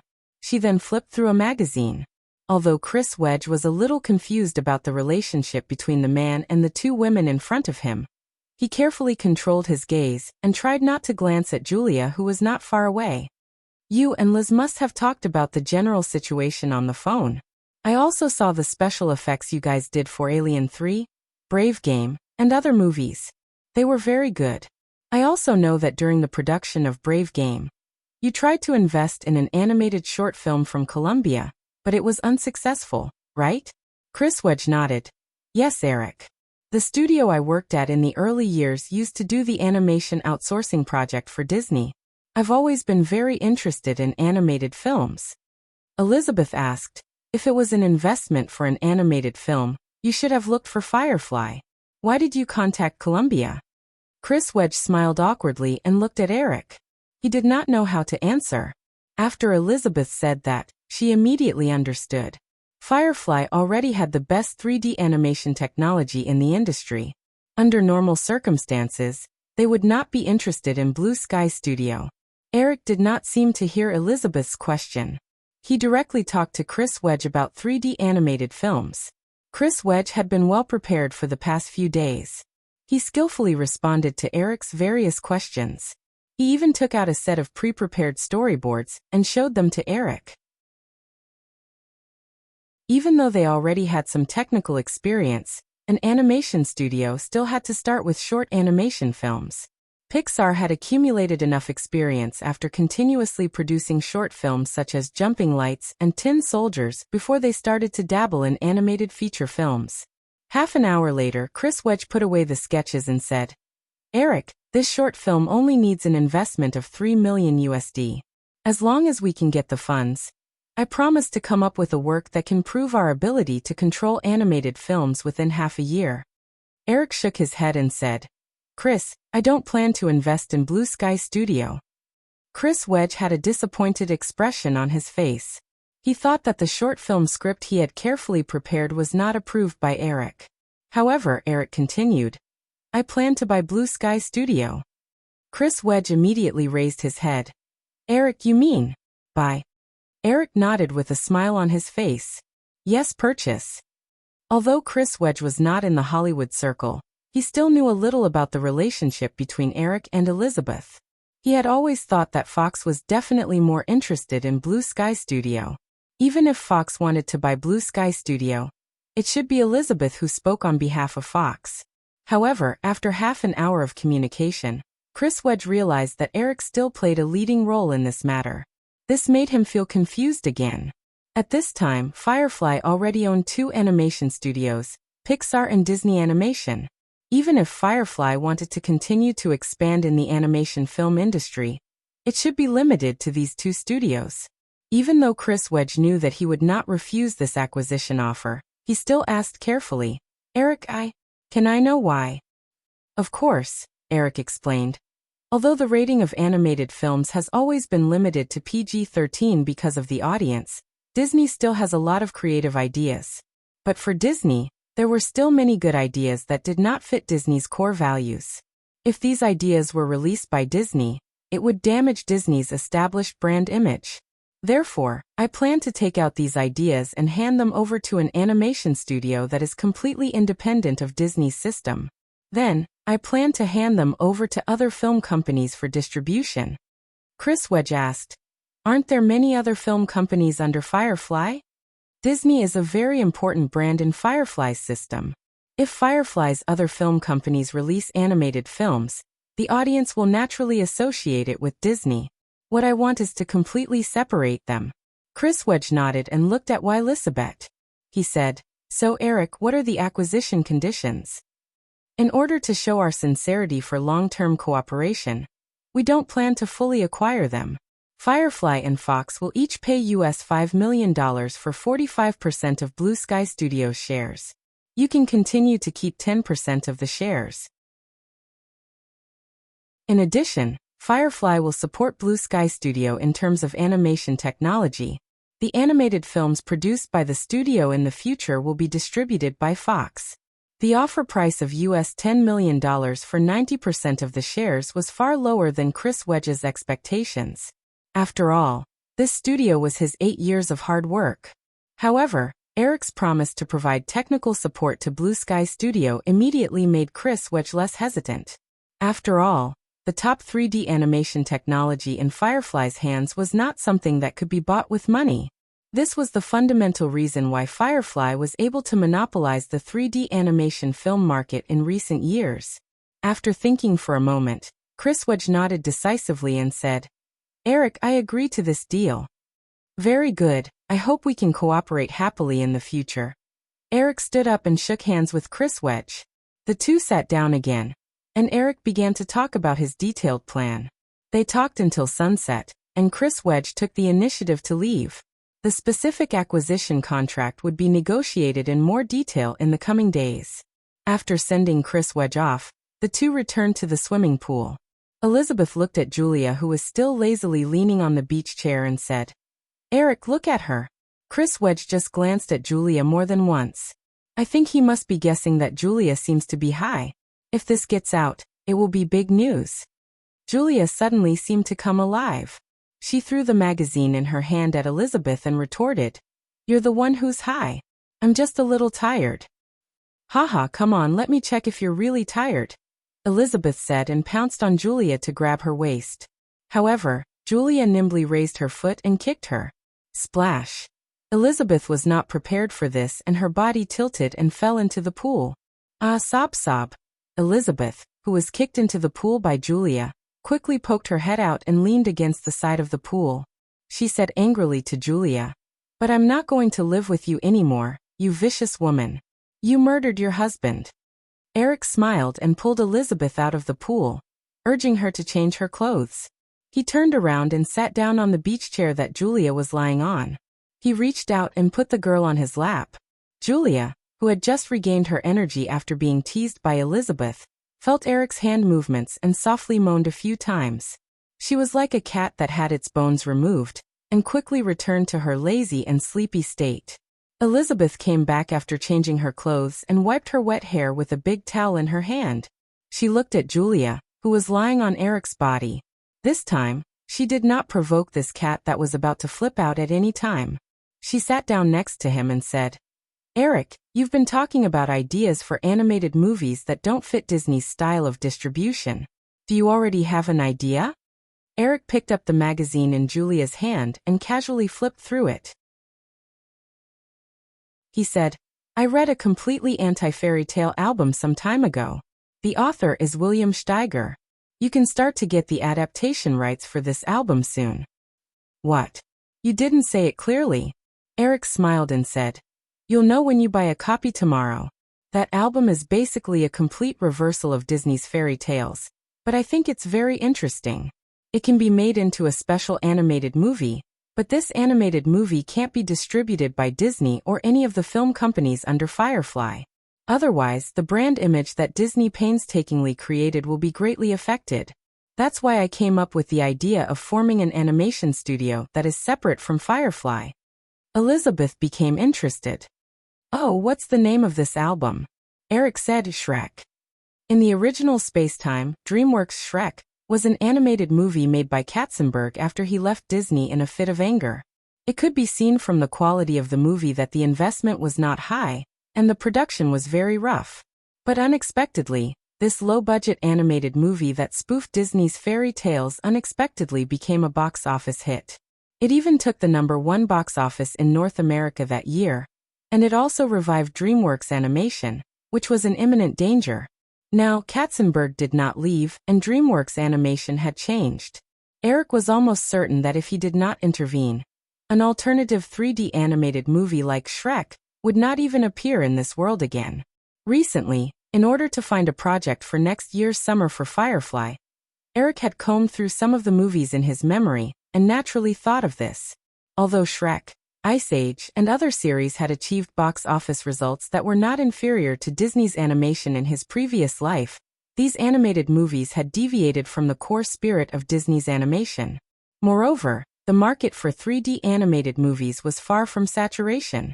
If he cooperated with Fox to take over Blue Sky Studio, not only would he be able to place animation projects that were not suitable for Disney into Blue Sky Studio, but he would also be able to maintain Firefly's influence over Fox through cooperation with Blue Sky Studio.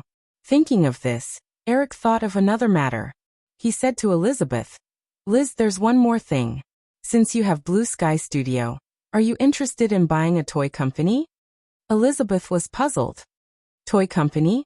Why? In the future, the animation produced by Blue Sky Studio will definitely be related to it.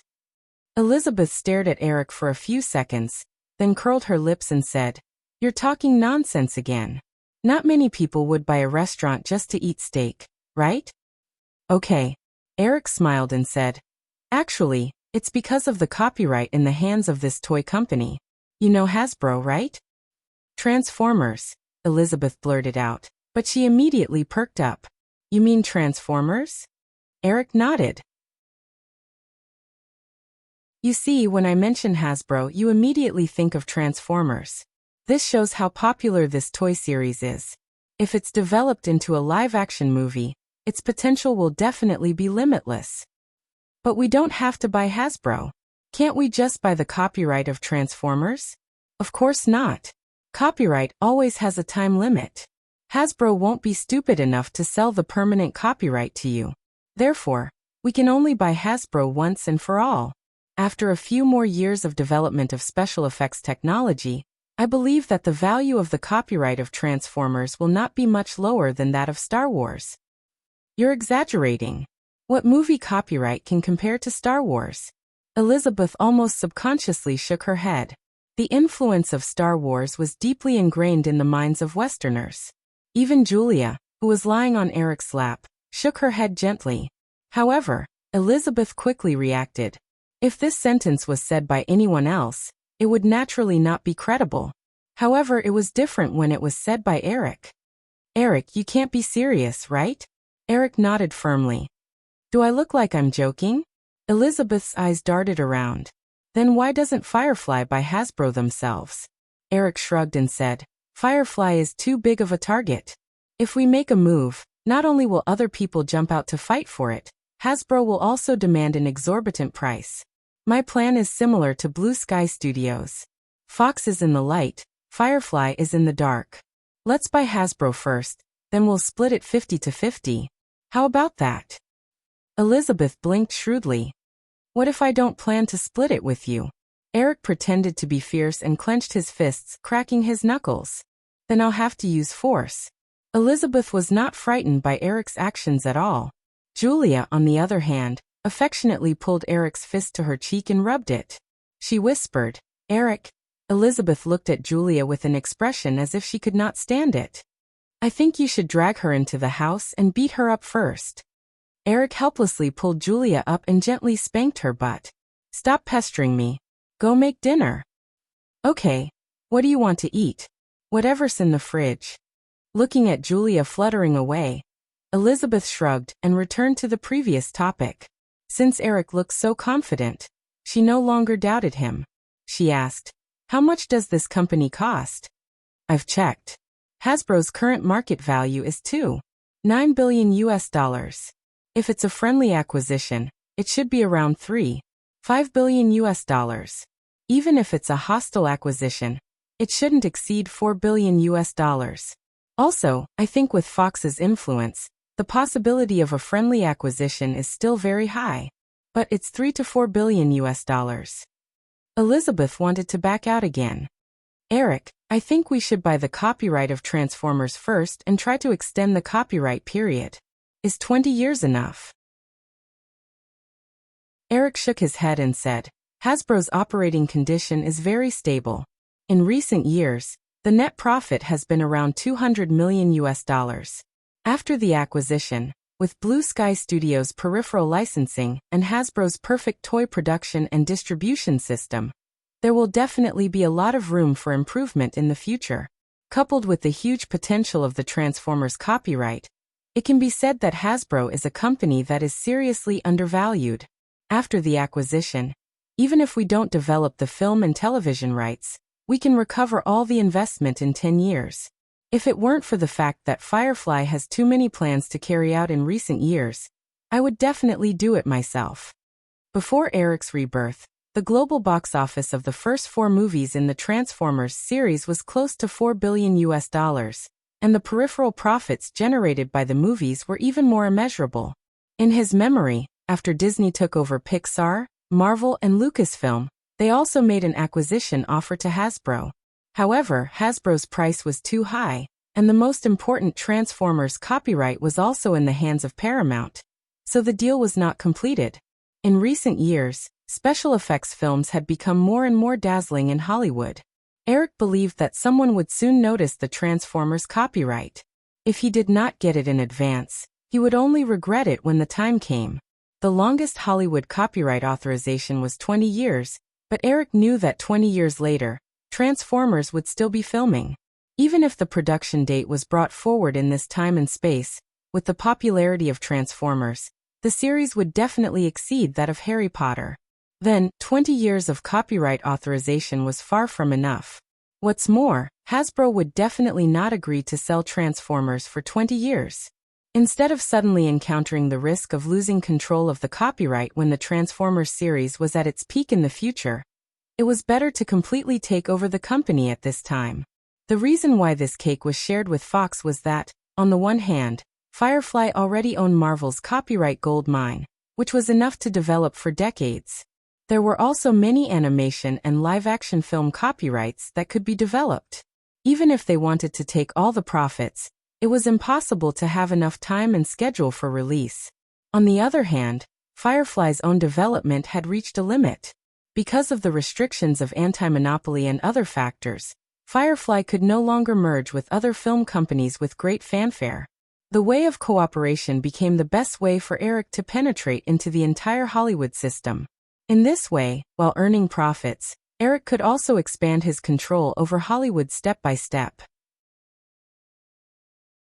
Just like MGM at this time, with the cooperation of many film projects, Eric's invisible power in this film company was not even lower than its CEO.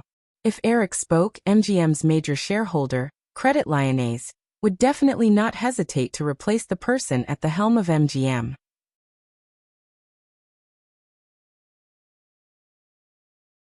Chapter 695. Large-scale mergers and acquisitions involving an amount of US $4 billion were far from what Elizabeth could decide. Even Murdoch had to consider it carefully. Although News Corporation had always been firmly in the hands of the Murdoch family, this was mainly because of Murdoch's excellent management ability that continuously brought profits to the shareholders. If Murdoch insisted on doing things his own way, the shareholders would definitely turn against him. After hearing Eric's idea of acquiring Hasbro from Elizabeth, Murdoch flew from New York to Los Angeles and spent a whole day discussing the matter with Eric. However, the outcome of the discussion was not satisfactory. News Corporation had always been focused on the media industry and had not been involved in other fields for decades. Hasbro was a toy company that had little to do with the media. Although the prospects described by Eric were very tempting, Murdoch was not a time traveler like Eric, who had seen the box office miracle of Transformers with his own eyes. Just based on the pie that was described, the old man still chose to reject it very cautiously. The final outcome of the discussion was that Fox would buy the copyright of Transformers first. In the next few years, Firefly could launch the acquisition of Hasbro on its own, and then the two sides would jointly develop a big movie. In the evening, Eric and Murdoch walked out of the Sharp Corner Manor side by side, followed by Katzenberg, Elizabeth, and Kelly. Murdoch had to fly directly back to New York later. Elizabeth, who was on the other side of Murdoch's luxury car, made a phone call gesture to Eric and followed in. As a filial daughter, of course, she had to personally send her father to the airport. Watching Murdoch's car leave, Katzenberg, who was standing next to him, said to Eric, "If Fox can make Transformers show the kind of profit you described, I guess Murdoch will definitely not hesitate to merge with Hasbro, or even cooperate with us. Unfortunately, he doesn't have this confidence. Eric, I don't think this matter needs to be so troublesome at all. We can buy Hasbro alone now. We have enough funds in Firefly's account." Jeffrey, give up on this idea for the time being. I have already told you my thoughts in recent years.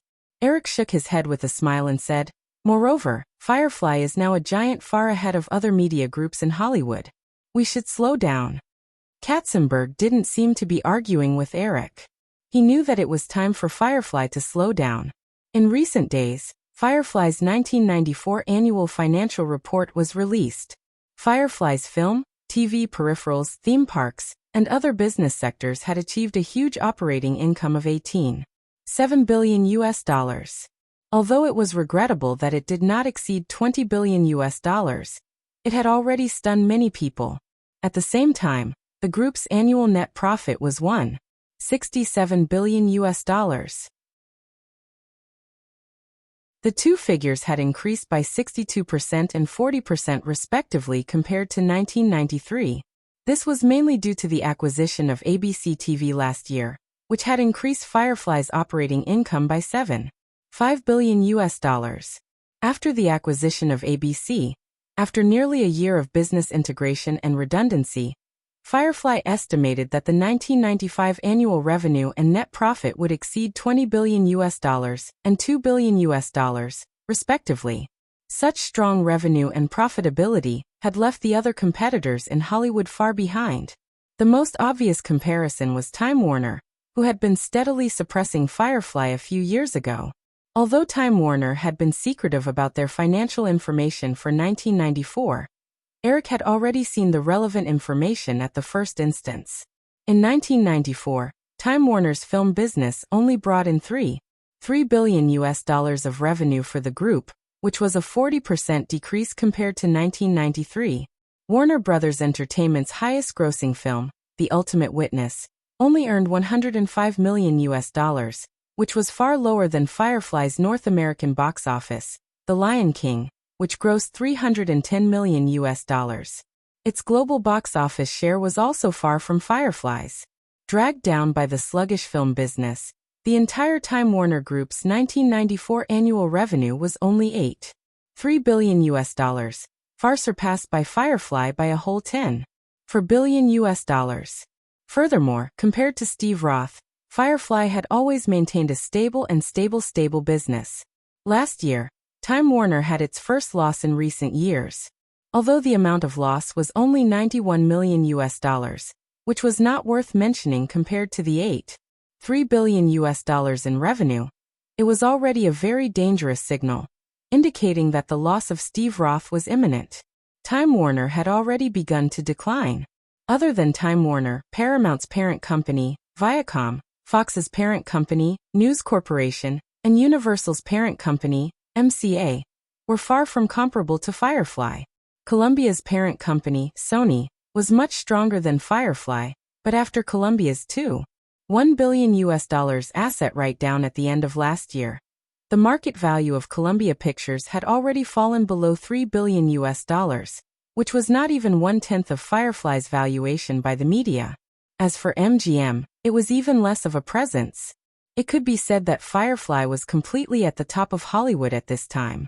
Recalling these exciting data in his mind, Katzenberg could not help but look at Eric next to him. Everything that Firefly had today was due to this young man who had a keen eye in the film and television media. Although Eric had increasingly let go of the management of Firefly Group, everyone in the Firefly Group knew in their hearts that Eric was the soul of Firefly. Without him, there would never have been the miraculous rise of Firefly today. Although he was the CEO of Firefly Group, Katzenberg had always been very clear that he was better at micromanagement.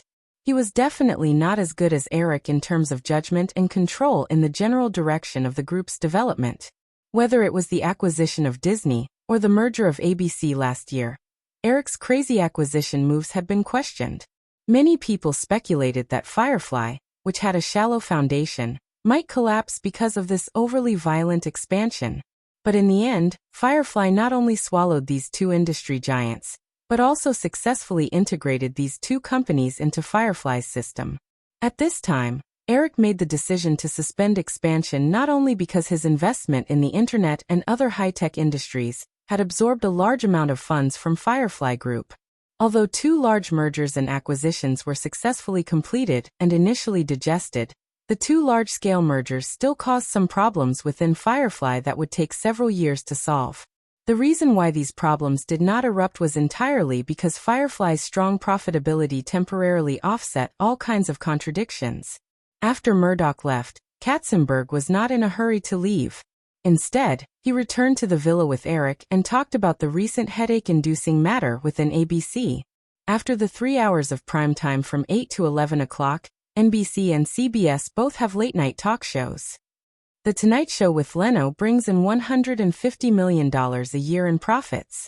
The Late Show with David Letterman made an annual profit of $50 million, but ABC's 11 o'clock news program, Nightline, only made an average of $10 million a year.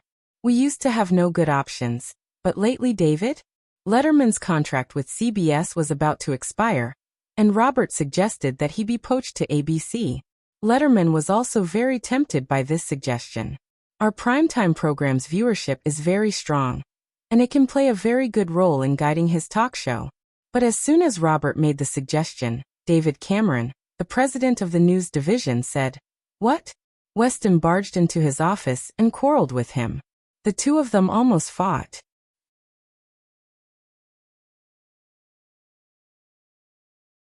Chapter 696. The news department was an independent and complete department under ABC. It was responsible for the production of all the news programs on ABC. The profit margin of news programs had always been very low. In recent years, only CNN had broken this rule. However, the news department was the most important media channel for a media company. This kind of national media control tool was definitely not measured by profits. Even if they were operating at a loss, the major television networks would not easily eliminate their news programs. When Katzenberg mentioned the late-night news program, Eric didn't get excited just because of the huge profit gap between Nightline and the late-night shows on NBC and CBS. Instead, he asked cautiously, "Robert and David, the president of the news department, are you sure? What is the conflict between Robert and Weston? Also, bringing in David Letterman? If it's the Late Show with David Letterman, what about Nightline?" Katzenberg replied, "This is mainly because David is worried that once Nightline is eliminated, it will be the fuse that will cause the headquarters to shrink the news department. Besides Nightline, the news department has several other news programs with low ratings. If all of these programs are eliminated, the number of staff and budget of the news department will be reduced by at least 30%. The news department has always been a complete system, so it is difficult for the management of the department to accept that the original stable state is suddenly broken. As for Nightline, Robert's plan is to delay the news program by an hour and put it after the late shows. Delaying it by an hour is a terrible idea. It would be better to just cut it off. If I were David, I would probably have a falling out with Robert too." Eric shook his head and smiled. Nightline's original broadcast time was 11 o'clock p.m. Delaying it by an hour and airing it in the wee hours of the morning, it would completely enter the TV station's garbage time. After considering it for a moment, Eric said, "You personally called David? Talk to Weston about this matter. Don't drag it out and aggravate the conflict. Just say that it is my promise. The headquarters will not make any large-scale changes to the news department. Even if Nightline is eliminated, the news department will not have any large-scale layoffs." Katzenberg asked, "What about the extra staff?" Eric thought for a while and said, "There are already two major professional news channels in the industry, Fox News and CNN. Professional news channels need to scale up to be profitable. The reason why Fox News can rise so quickly is because of the media resources of the entire news corporation all over the world. We don't have any advantage in this aspect, so we won't do ABC News Channel. However, There is no professional news website on the internet. I think we can start from this aspect. Although ABC's news department can't support a 24-hour news channel, it is more than enough to set up a professional news website. Carson asked, Eric, isn't Yahoo a news website? Eric shook his head and said, Yahoo is a comprehensive information platform. The news section is only a small part of Yahoo's business. Yahoo will produce some content, but most of the information comes from the internet. It's like an online supermarket that distributes content from other websites. Katzenberg nodded as if he understood. He made up his mind to go back and study the relevant information.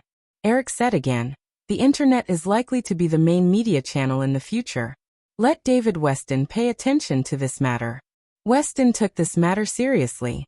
If there were any problems with the construction of the website, he could contact Yahoo for help.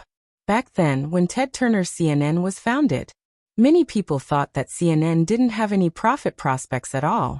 In the end, the cake that should have belonged to the major television networks was given to this latecomer. The situation now is very similar to that time. Almost no one has noticed the potential of professional news websites on the internet. ABC has entered the scene early, and it might be able to reach the heights of CNN in reality. Eric was very clear about the future of the internet. Compared to search engines, e-commerce, and other fields, news websites didn't have much profit prospects. More importantly, they could be used as a tool for online public relations. This was what Eric valued the most. However, he wouldn't say it out loud. Otherwise, the news department wouldn't have put in so much effort to develop this business. The most important purpose of Eric's proposal was to provide another development direction for the news department and resolve the internal conflicts caused by the adjustment of Nightline and other businesses. However, Katzenberg was a little excited by Eric's proposal. At this time, the internet wave had begun to rise. As the head of a media group, Katzenberg was also exposed to more and more relevant information. Creating a news channel to compete with CNN in reality was something that Katzenberg knew that ABC definitely didn't have. However, if he could seize the opportunity and create a professional news website on the internet that was not inferior to CNN in reality, it would also be a very fulfilling thing. Eric, if this is the case, I will take time to personally take charge of the ABC News website. With this business, David shouldn't make any more trouble, and the adjustment of Nightline can be carried out smoothly. Feeling Katzenberg's complacency, Eric didn't want to discourage him. He thought about it and said, how about this? Firefly can set up another subsidiary company to be responsible for the affairs of the news website. It will be easier to go public in the next few years. Eric, why do you want to go public? Haven't you always been against it? Katzenberg asked curiously. Going public was, of course, to make money. Under normal circumstances, the profit prospects of news websites were not clear, and it was almost impossible to go public alone. However, the next few years would be different. With the rise of the internet wave, any internet concept company would be sought after by investors. Eric didn't expect the ABC News website to achieve much operating income, but if he didn't take advantage of the internet bubble to make a big profit in the financial market, it would be a waste of his prophetic advantage. However, Eric couldn't tell Katzenberg what he was thinking, and he didn't want to talk nonsense. He only said, Jeffrey, I can't explain it to you now, but you'll understand in a few years. This was not the first time Katzenberg had heard Eric say something like this. Later, Eric was often right, so he no longer questioned Eric. Instead, he continued to ask Eric about his specific thoughts on the establishment of the news website. They chatted until the sun sank into the sea level outside the glass curtain wall. Katzenberg and Kelly then said goodbye and left together. Eric looked at the time. There was an Oscar reception for Saving Private Ryan in the evening, so he went upstairs to change into a suit and hurriedly left Malibu for Beverly Hills.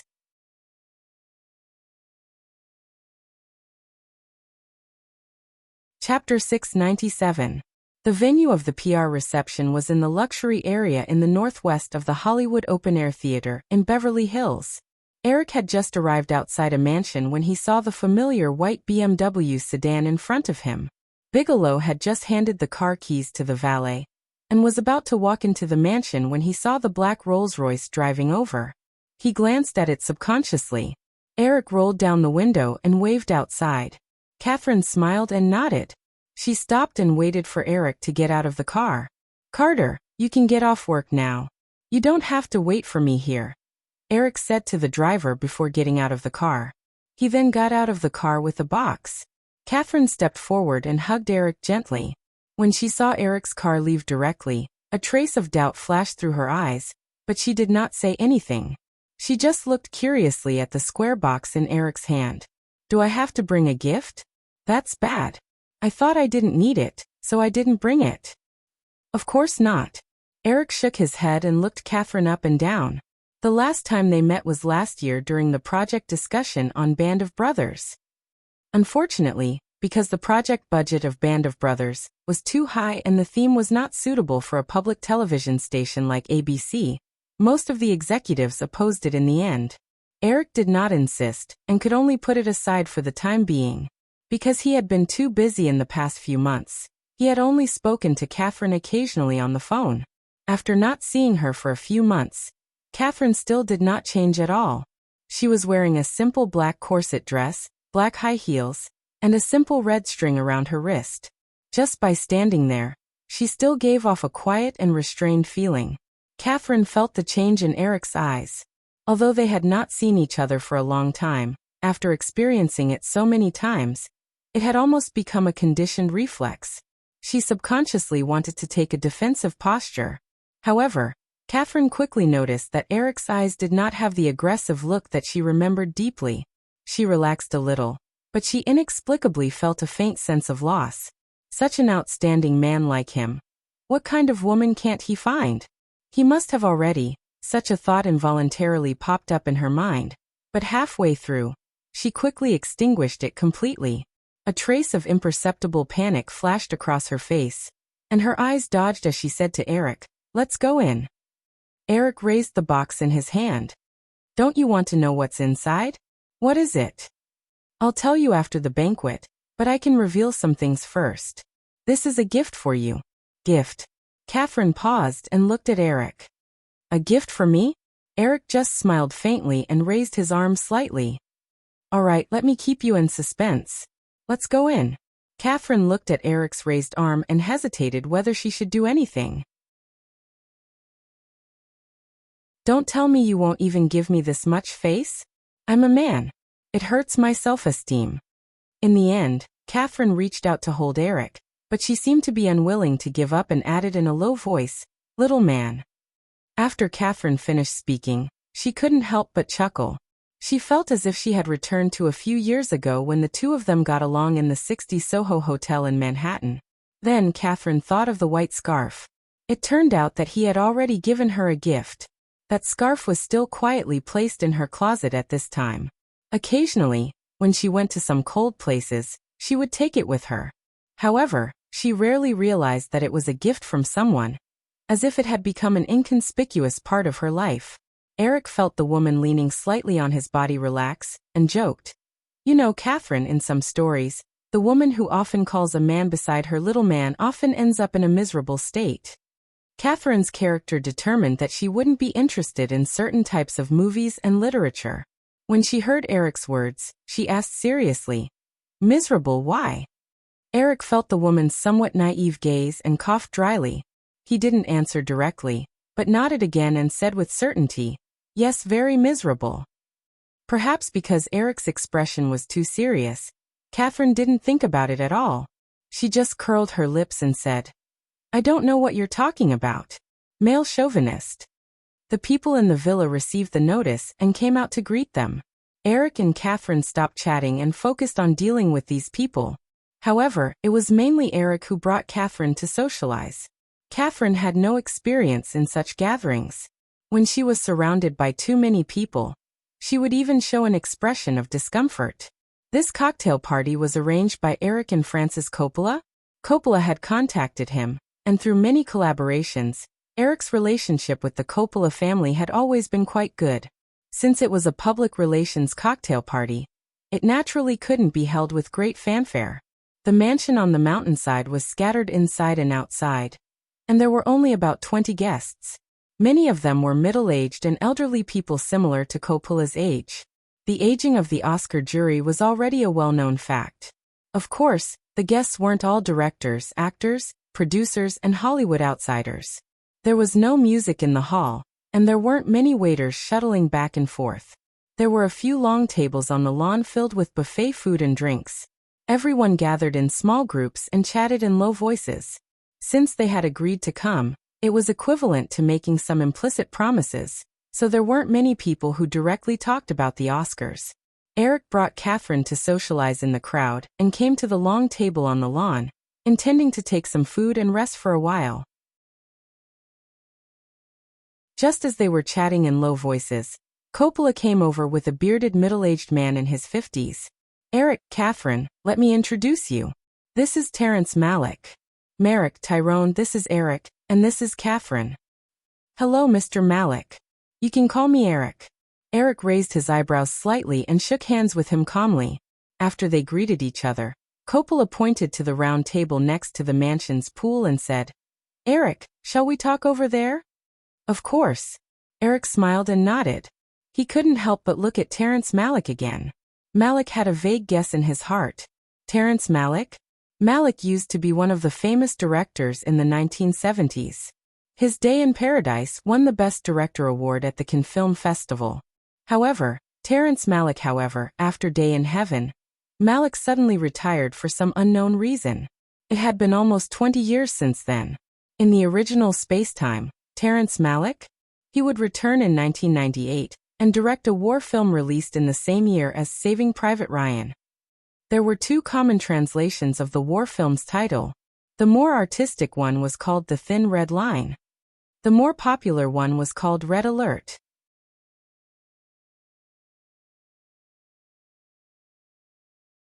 Chapter 698.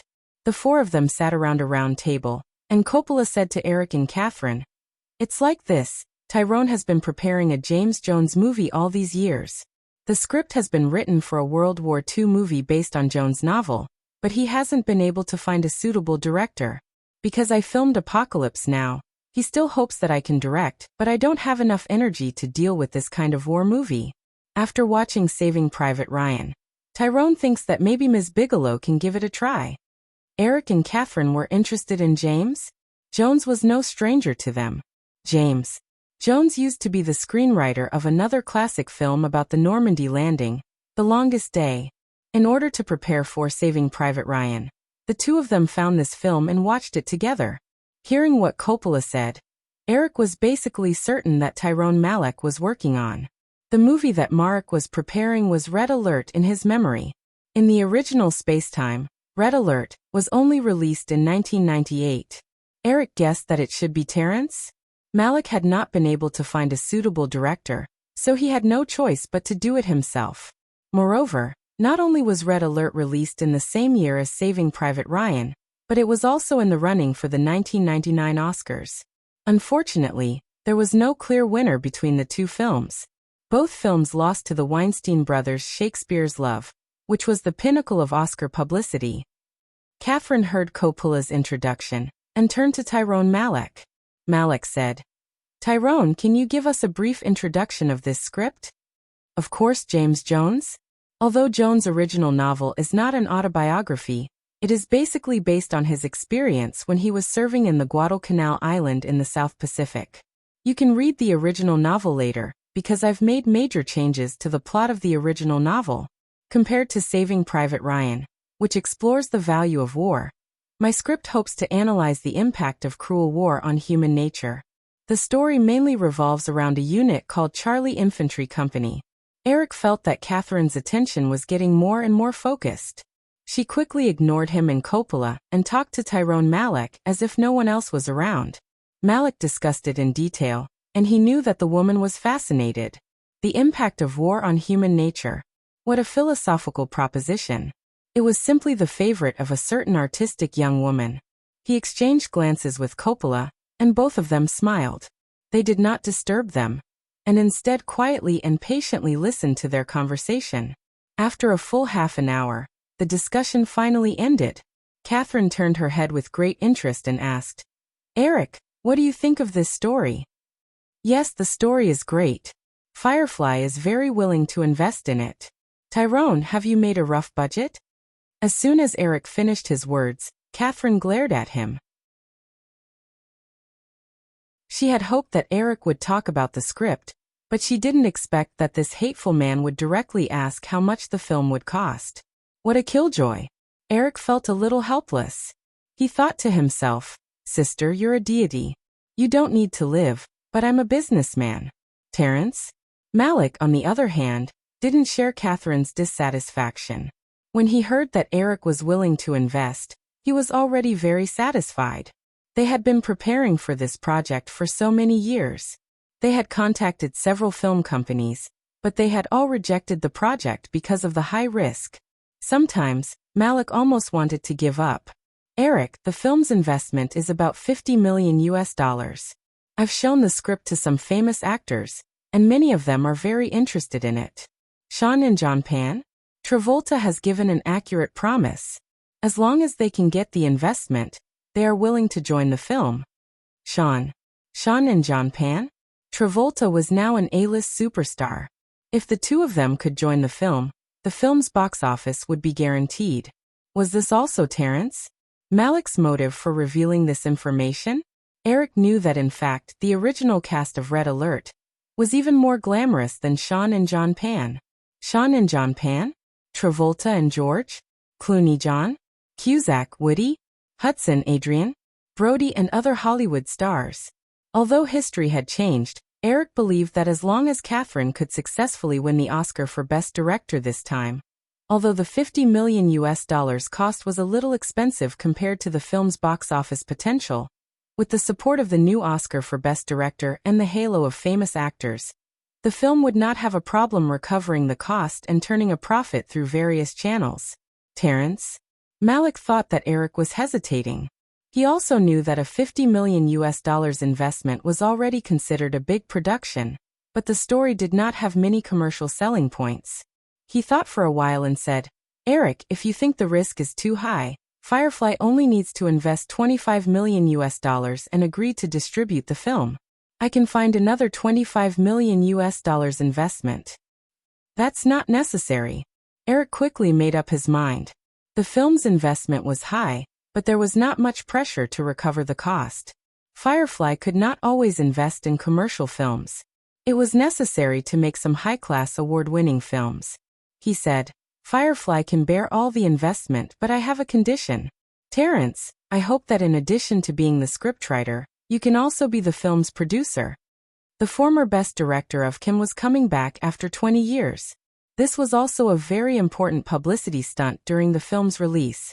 However, the most important thing for Eric to put forward this condition was not this point, but Terrence Zeus. Instead, he cared about Terrence's qualifications. Hollywood was a place that placed a lot of emphasis on seniority. Projects that involved veteran directors and producers were usually able to attract powerful stars to join them. Take Woody Allen for example. Ultraman and Robert? Ultraman. Their films had always been famous for their magnificent lineups. Although Terrence Malick had not made an appearance for 20 years, his qualifications and connections were still there. Otherwise, he would not have been able to meet up with him today and be the film's producer. Terrence Malick would definitely be able to pull together a stronger cast for the film. Terrence Malick knew that the producer Eric was talking about was not the kind of executive producer who only had a name and did not participate in the actual production of the film. He had not participated in the production of a film for 20 years. In this project, he had always wanted to be the scriptwriter. However, after going through so many setbacks, the situation had finally taken a turn for the better. Malick's insistence in his heart weakened a lot. Kathleen's eyes looked at Eric and Terrence Malick. Malick turned around and tried to persuade him. "Tyrone, we had a good chat just now, didn't we? I also hope that you can participate in this project." Many of the creative ideas that Kathleen had talked about just now happened to coincide with his. Working with a like-minded director did not seem that difficult to accept. Terrence Malick? When he heard Kathleen's words, he did not insist. He nodded and said, "Okay, Eric, I will personally take on the role of producer." Then, I hope that everyone will have a good cooperation. Eric smiled and raised the goblet in his hand. Because it was not a purely entertainment cocktail party, the participants were older. After 10 o'clock, the guests began to leave one after another. Eric and Kathleen sent the guests off one by one. Finally, Coppola got into his car and left the mansion. Then Kathleen felt that something was wrong. She looked at the few waiters who were cleaning up the mess and asked, "Eric, where is the owner?" Eric pointed at himself and said, "Here, right in front of you." Kathleen was amused by Eric's actions and said, "Why did you buy a house here? You can consider it an investment. Other than this place, there should be some other places." Eric knew that Kathleen was not really interested, so he only said a few words. But in fact, other than the Sharp Corner Manor, Eric had bought 60 to 70 mansions in Beverly Hills, Santa Monica, and Malibu in Los Angeles, as well as Manhattan in New York. In the 1990s, the mansions in the American metropolises were mostly priced in the $1 million range. However, Eric knew that in his previous life, even though the subprime mortgage crisis in 2008 caused the American housing market to be depressed for a long time, the prices of mansions in metropolises like Los Angeles and New York had maintained a strong upward trend because they attracted rich people and investors from all over the world. 20 years later, mansions with prices in the hundreds of millions were commonplace. The investment at this time would return 10 times, or even dozens of times in the future. Of course, in addition to investment, the purchase of real estate could also offset personal income tax on the other hand. In order to avoid taxes, Eric tried his best to avoid dividends from both the Firefly Group and Firefly Investments, and kept the funds in the company's account. Even as the chairman of the Firefly Group, Eric only took a symbolic salary of $1. However, the series of films that he participated in as a director, producer, and screenwriter still brought him a large amount of related income every year. Just like the Victoria's Secret fashion show that just passed, because it was a personal investment, most of the revenue from the video sales would be included in Eric's personal income. Just this alone would bring him $300 million US. Chris had once provided a series of investment plans for Eric, but because of the deep-rooted Eastern culture, Eric finally chose to invest in real estate. He also enjoyed the feeling of having his own house no matter where he went. Sure enough, Catherine was not interested in these things. When she heard Eric's words, she just murmured in a low voice. Back in the courtyard, the two sat at the round table by the pool and continued to talk about Red Alert. Eric no longer talked about the boring budget data. Only then did Catherine realize that this little man's in-depth analysis of the film was no less than her own. It was as if he already had the entire film in his mind after just listening to the script once. Unconsciously attracted by Eric's topic, and unconsciously diverted by Eric, Catherine did not realize that she had begun to talk about the past that was gradually fading away.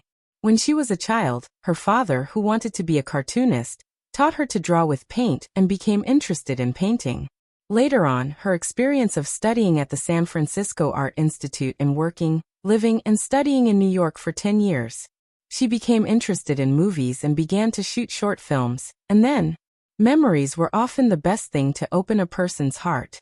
It was late at night, just in the beginning of spring. The surroundings were quiet, and there was not even the sound of insects.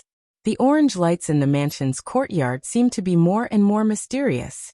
A cool breeze blew, and in the faint chill, Catherine suddenly realized that the surrounding atmosphere was becoming more and more strange. The little man in front of her still had a faint smile on his face, but his body faintly exuded a kind of loneliness that wanted to blend into the night, making people involuntarily soften their hearts. Perhaps because she instinctively sensed some danger, Catherine stood up subconsciously. Eric raised his head in confusion and looked at the flustered woman. "Catherine, what's wrong with you?" Eric, it's very late. I should go back," Catherine said in a slightly trembling voice. She made up her mind that if he asked her to stay, she must refuse. Well, her tone must be firm. Eric looked at his watch. It was already 11:30. He got up and said, "It's very late. I remember that you always go to bed at 10 o'clock sharp, right?" Catherine shook her head subconsciously. "No. Well, yes. Eric smiled and said, by the way, do you still remember the gift I mentioned when we first came? Let's go, I'll take you to see it. Eric, can we do it tomorrow? It's too late now. Eric walked into the villa and said, just a few minutes. It's already so late anyway. There are still things to do tomorrow. Catherine looked at Eric's back and had no choice but to follow him. When they came to the living room, Eric took out the box that he had put in the cupboard and said, it's going to be the Oscars soon. I know that you definitely won't remember these things, so I prepared a dress for you. I personally designed it. Come and take a look. What do you think? As Eric spoke, he carefully picked up a light gray silk embroidered dress from the box. This was completely based on his memory of the dress that Catherine had worn when she won the Best Director award. Catherine stood by the side, but her eyes noticed the heart-shaped embroidery of different sizes on the dress.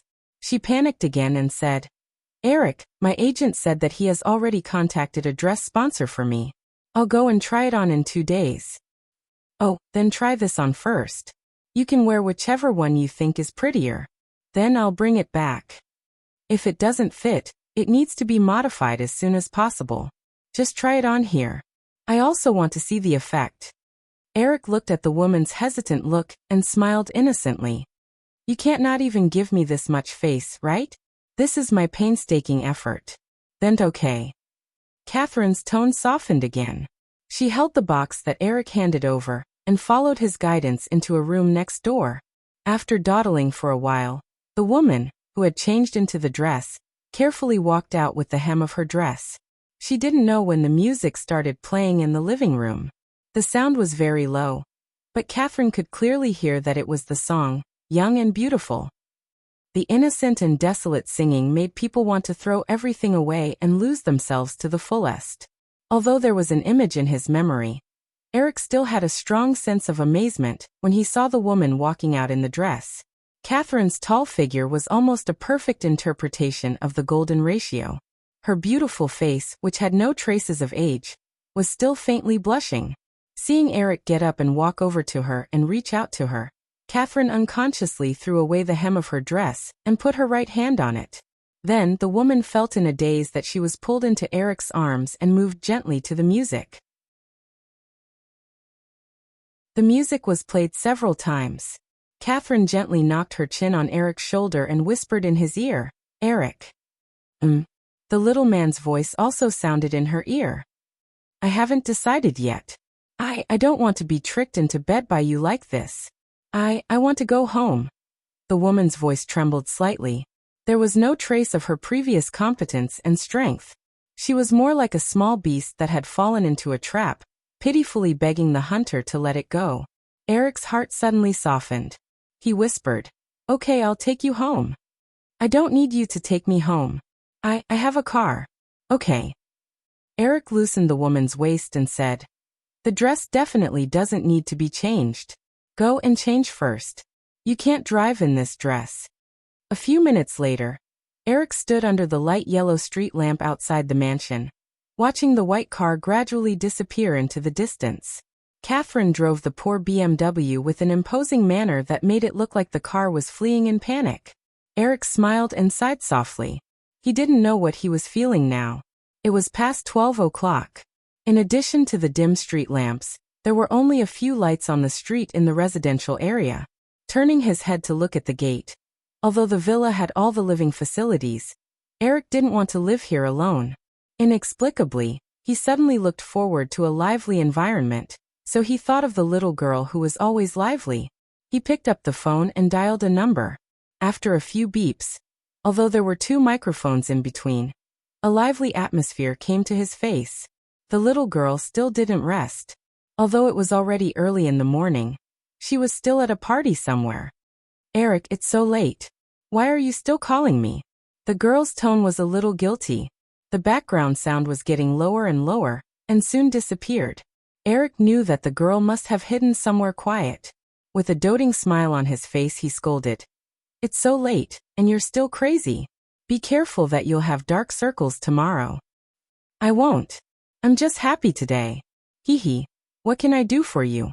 Ask Natasha to pick me up. I'm here on Carmen Street in the Hollywood Hills. It's the house we saw together last time. There's a cocktail party here tonight. Everyone left, and I'm the only one left. Oh, I'll be right there. Wait for me, the girl said. Without asking anything, she hung up the phone in a hurry. In the Trousdale manor, the party atmosphere in Drew's mansion was completely different from the style at Eric's place. A series of fluorescent lights in the courtyard completely drove away the darkness of the night, and the sound of music could be heard within a radius of dozens of meters. Fortunately, this was an isolated hill. Other than Elizabeth's and Julia's mansion next to it, there were no neighbors too close.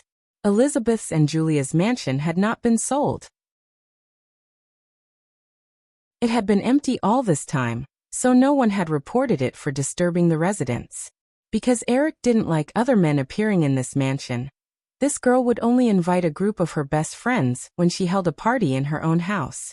She did have a lot of best friends, and the group of girls was having fun crazily. Some were singing, some were dancing, some were splashing in the swimming pool, and some were even hugging and kissing each other.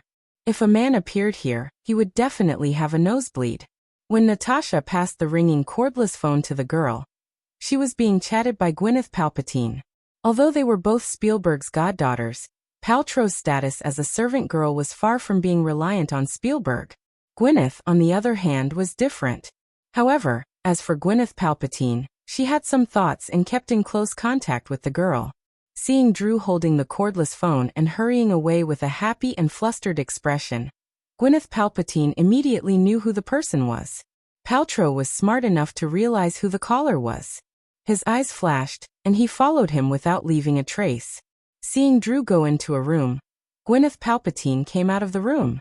Paltrow fetched a glass of wine from nearby and waited quietly outside. After a while the door opened and Drew walked out. Gwyneth. Palpatine immediately put on a gossipy smile, and went up to her affectionately. Drew, is that Eric's call? Yes, the girl replied, ignoring Gwyneth Palpatine. She walked to Mike in the middle of the courtyard and turned off the music. Christina Aguilera, who was singing just now, took the microphone from the microphone. Aguilera took the microphone from his hand and slapped it hard. After a few muffled thumps from the subwoofer, everyone quieted down. The girl reached out and pulled Christina into her arms, giving her a girly kiss. She then giggled and said into the microphone, "Hey babes, that's all for today. I'll give everyone 10 minutes to go home. If you're too slow, I'll get Natasha to throw you out of the house. And those few drunk ones, whoever takes them away can sell them for supper on the way. That's all." The girls all knew the girl's personality. Although she was smiling when she spoke, if it was more than 10 minutes, this crazy girl would definitely throw them out. Therefore, they didn't hesitate and prepared to leave. There was no lack of girls who joked, "Drew, is your man coming back?" The girl waved her small hand. "Yes, my king is coming, but he doesn't need you little bitches to serve him. So get lost." There was also a girl who boldly said, "Drew, I'm still a virgin. Can I stay and serve our king?"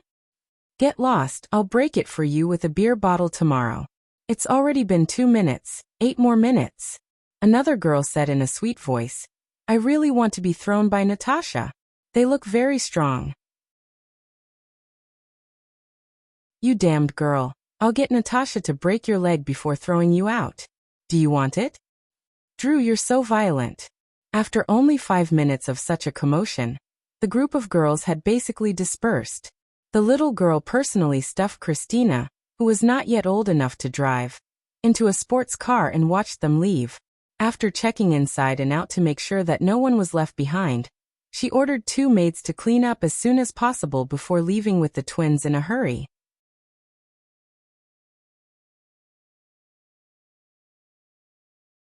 Chapter 699. Eric waited for about 20 minutes before a red sports car appeared at an intersection not far away and stopped in front of him in the blink of an eye. The car window rolled down, and the girl didn't even bother to open the door. Her small body directly crawled out of the car window. Eric hurriedly reached out to catch her and carried her out of the car. She habitually snuggled up to Eric for a moment before she sniffled and said with a smile, "Eric, you smell like a woman. Did you get kicked out of bed at the last moment?" Noticing the flash of embarrassment on Eric's face, the girl couldn't help but laugh out loud. Haha, I actually guessed right. Poor thing. Let little Drew hug you. Don't cry. Eric didn't know whether to laugh or cry as he slapped the girl's little butt. Looking at the red face that was drunk, he said, "It's so late. Hurry up and go home to rest." "Okay, let's go home. Carry me to the car." Eric hugged the girl with one hand and pulled open the door to put her in. However, he didn't directly get in the car. Instead, he walked to the front and knocked on the driver's window. The window rolled down and the twins asked, "Master, what's the matter?" Eric only glanced at them to make sure that the twins didn't drink. He nodded and said, "It's nothing. Let's go." "Eric, no need to look. How could I let them drink? It's dangerous to drive after drinking. Ugh, I'm a little dizzy. I need a hug." Eric got into the back seat and felt the girl's small body immediately press against him. He reached out and patted her small head. He smiled and said, "I really want to knock you silly." "Haha, it's useless even if you knock me silly. I can still guess what you're going to do when you raise your hand." Feeling the car start, Eric smiled and raised his hand. "Come, guess what I'm going to do." Lying comfortably on Eric's lap, the girl pulled Eric's big hand to her face and gently nibbled on it twice. She giggled and said, "Too deliberate. I'm not guessing." The sports car drove on the winding mountain roads of Beverly Hills for more than 10 minutes before entering Trussdale Manor. Eric was talking to the girl with his head lowered. Natasha, who was sitting in the passenger seat, turned around. "Master, someone's at the door." Eric looked up and saw a black SUV parked outside Drew's mansion. The little girl sat up when she heard Natasha's words. She looked over and smiled. "Gwyneth Paltrow, you must have forgotten something when you left." Eric was puzzled. "What did you forget?" "How would I know?" The lass's smile did not change. "In any case, it's fine to pull anything. As long as there's an excuse to return, it'll be fine." Eric instantly understood. He smiled and didn't say anything. Seeing the lass's red sports car parked in front of the mansion, Gwyneth, who was sitting in the SUV, took a deep breath and opened the door. Paltrow took a deep breath and got out of the car with an apologetic look on his face. He walked towards Eric and Drew. "I'm so sorry, Drew. I left my bag at your place. I have an audition form in my bag tomorrow, so I had to come back to get it." The lass held Gwyneth's hand affectionately. "It's okay, Kate. It's already so late. Why don't you stay here tonight?" "Won't I disturb you?" Gwyneth's words were directed at Eric. Eric was speechless as he looked at the two girls who clearly didn't have any feelings for each other, but were like sisters. He just nodded and saw the door open. They walked into the courtyard. "Gwyneth?" Seeing that Eric didn't want to talk to him, a hint of disappointment flashed across Paolo's eyes. However, he quickly changed his expression and dealt with the girl who was still holding his hand. "Let's go in," the lass said to Gwyneth. She even asked the twins to drive Gwyneth's car into the garage. Paolo drove the car into the garage. Eric walked into the courtyard and saw the two maids who were still busy with their tasks. He knew that the lass was having a party at his place. The two maids didn't know much about Eric's personality. When they saw him, they couldn't help but feel nervous and worried that they would be scolded. It was almost 1 o'clock in the morning. Eric wasn't near Ojo. He waved his hand and said, "Go get some rest. You can clean up tomorrow." The two maids breathed a sigh of relief in their hearts, nimbly finished the work in front of them, and quietly disappeared. Eric heard the two girls chatting behind him. He had no interest in joining them. He took off his coat and threw it on the sofa. He went upstairs to run the water for a bath. After a while, Natasha, who was holding Eric's coat, quietly appeared at the door of the room. She hung the coat on the hanger and walked over. "Master, let me do it." Eric got up and let Natasha watch the water. He walked to the sink and took out his toothbrush. He squeezed some toothpaste and asked, "What is Drew doing down there?" "Chatting with Miss Paolo." "It's so late. You can talk to them later. Let them talk tomorrow." "Okay." Natasha nodded. Seeing that Eric was brushing his teeth, she focused on the bathtub. She filled it with water and tested the temperature of the water. Then she quietly left the room. After brushing his teeth, Eric took off his clothes and soaked in the bathtub. He closed his eyes comfortably under the stimulation of the warm water. After a while, he felt the door of the room being pushed open. The lass quickly jumped into the bathtub. Eric pressed the girl's restless body into his arms and said with a smile, "Stop fooling around. It's already so late, Gwyneth. Where's Gwyneth Pallow?" "She's sleeping in the guest room." "Eric, are you going to do a night raid? Maybe she'll be looking forward to it." "I'm not interested. Since you don't like her, why are you being so perfunctory?" The lass rubbed against Eric's shoulder and said, "It's very interesting to see her trying to get close to me even though she hates me." Eric patted the lass and said, "Don't go overboard. If you don't like it, I'll just ignore her." Eric shook his head. "No need. But why did I hear you call her Kate just now? That's her Christian name. My godfather gave it himself." Eric curiously asked, "Oh, then what's your Christian name?" "I just casually met a goddaughter when I was filming E.T. At that time, I was already 8 years old. How could I have a Christian name? She was born and raised in a famous Hollywood family. When she was baptized, her name was given very formally in the church." Feeling that the lass's mood was inexplicably low, Eric leaned over and kissed her baby face. "It's okay. Why don't I give you a Christian name?" "Okay, do you want me to call you Dad?" Don't call me that." Hee. The lass twisted her body again, creating a splash. "You obviously like it. I can feel it." Eric reached out and held the lass down again. "If you continue messing around, I'll throw you out." He. The lass laughed a few times and stopped messing around. She said, "By the way, Eric, I got a very cool script today. It cost a whole $500,000. Help me take a look. Tomorrow. Don't you know what time it is? Just one look." The little girl became more and more energetic as time passed. As she spoke, she climbed to the edge of the bathtub, grabbed the shampoo bottle, and knocked on the edge of the bathtub. She called out repeatedly, "Natasha, Natasha." The twins' voices came. "Boss. Help me get the script today." "Okay." A moment later, the door was gently pushed open. Natasha walked in with a script in her hand. However, there was a faint blush on her usually quiet and beautiful face. Her eyes were slightly averted, and she did not dare to look at Eric, who was soaking in the bathtub. Although there was a layer of foam floating on the bathtub and nothing could be seen, Eric also felt a little embarrassed. Just as he was about to ask Natasha to quickly leave, the lass stretched out her two white little arms and asked Natasha to help her dry them with a towel. She said, "What are you shy about? I'm Eric's and you're also Eric's." Natasha responded in a low voice, "Yes, boss." After the twins left, Eric asked, "What did you do?" The lass did not directly answer. She smiled and said, "If you don't want them, I'll give them to someone else." Okay, I won't give them to someone else. Haha, let's read the script." The lass held the script in one hand and handed a dry towel over with the other. Eric dried his hands and took the script from the lass. When he opened it, his eyes almost popped out of their sockets. There was only one word on the cover of the script: Scream. On the screenwriter column was a name that Eric was very familiar with. Kevin Williamson? Williamson? Fortunately, the lass turned around to hang the towel, so she did not see the momentary surprise on Eric's face. Otherwise, she would have guessed something. When the lass turned around, Eric asked casually while flipping through the script, "Where did you get this script?" "Recently, everyone has been fighting for it. However, when the price reached $350,000, a few major studios have withdrawn.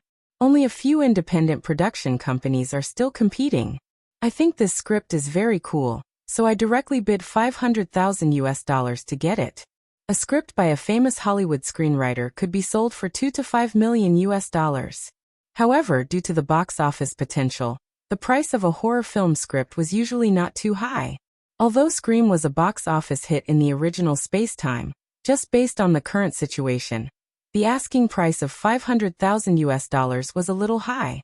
A horror film script would be considered good if it could be sold for around $200,000. Even if it was more exciting, it would not exceed $400,000. This was why several major film studios would withdraw at the price of $350,000. The lass once again guessed Eric's thoughts from his expression. She explained, $500,000 is not just for this script. It also includes the contract for 2 more sequels. There are also 2 other similar scripts. In total, there are actually 5. Hearing the lass's words, Eric's previous thoughts vanished into thin air. Seriously, how could this lass be at a disadvantage? Eric could guess the screenwriter, Kevin Williamson's thoughts. In Hollywood, as an unknown screenwriter, $500,000 was definitely a huge sum of money. There were thousands of scripts in Hollywood every year.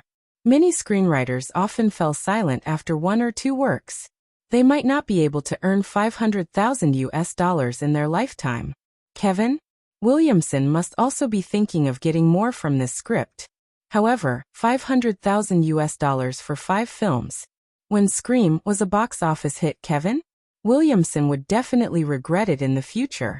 Feeling the change in Eric's mood, the lass also laughed proudly and said, "Eric, what do you think of me playing the role of the girl who is killed at the beginning of the script?" Eric leaned against the edge of the bathtub and flipped through the script in his hand. He asked calmly, "Why do you have this idea?" "I just think it's very interesting. I haven't acted in a movie for a long time, and this role won't take long." "Well, if you like it, then do it. By the way, how's the script for Tina's Mean Girls coming along?" "It's already started preparations. We plan to release it at the end of the year. As for Scream, if the shooting goes well, we plan to release it at the end of the year. If no one is willing to release it, we'll do it ourselves." "Oh, and the sequel to Mission Impossible." 2 days ago, Kevin called. Kirshner's agent called and said he wanted to talk about the sequel. Eric asked, "How did you reply to him?" The girl laughed. "Of course we're ignoring him. Everyone knows that there's a big problem with future Waterworld." Although it's barely finished filming, we heard that the movie cost $130 million during the filming period. I heard that the original director was so scared that he quit. Now the post-production costs are at least $30 to $40 million, right? Kevin Durant? Kirshner definitely wants to sign the sequel to Mission Impossible. If future Waterworld fails, he'll have some protection. I won't let him succeed. Even if he wants to talk, he'll have to wait until future Waterworld is released. Hee. With Scream and Mean Girls, me and I will be busy for a long time. There's also the Forrest Gump that's going to be released during the summer. We also have to participate in the promotion of Night at the Museum.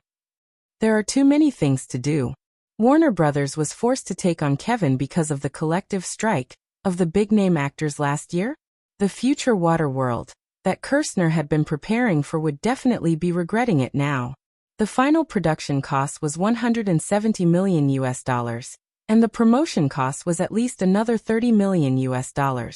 The total cost was $200 million. Warner Brothers needed to recover $600 million worldwide to recoup the cost from the box office. Based on Eric's memory of the movie, $600 million worldwide was impossible. It was good enough that it didn't fail miserably. When the box office was low, even if it was a blockbuster that cost $200 million, the revenue from the peripheral video and TV licensing would definitely not be high.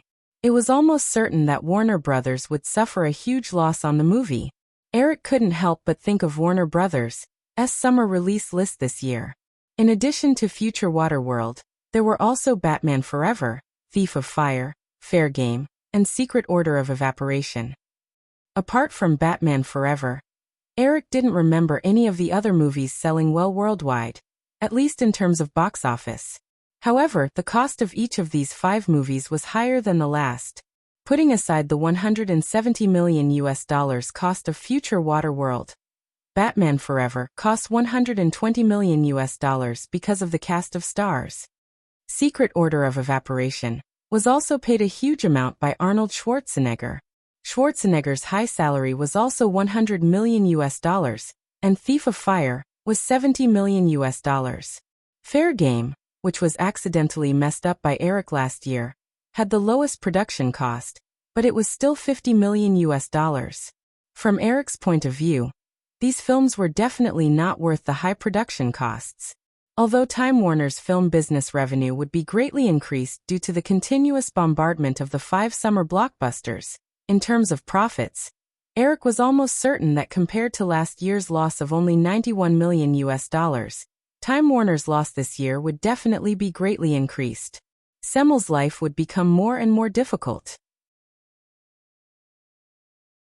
Perhaps Firefly could do something while Time Warner's performance was low. After all, Time Warner had something that Eric coveted but Firefly did not have. Lying on a strange bed in a strange room, Gwyneth thought to herself. Paltrow tossed and turned for a long time. His mind was in a mess. Anticipation, yearning, jealousy. Although she was Spielberg's goddaughter, Gwyneth Paltrow had always been disdainful of Drew. She was just a girl who relied on her surname to make a living in Hollywood. However, Drew's good luck in the past few years had driven her crazy with jealousy. Just thinking about the multi-million-dollar mansion that she was in, Gwyneth Paltrow gritted her teeth. She didn't know when she would be able to buy a house that belonged solely to her. In the past few years, she had been deliberately lowering her status to date Drew. But this little B*TCH had not even been able to bring her an audition opportunity for a big-name film. She hated him even more. B*TCH. Wasn't she just hooking up with Eric Williams? I must snatch him away. He didn't know how long he had been plotting in his mind, but the sky outside the window was starting to brighten. Gweenies?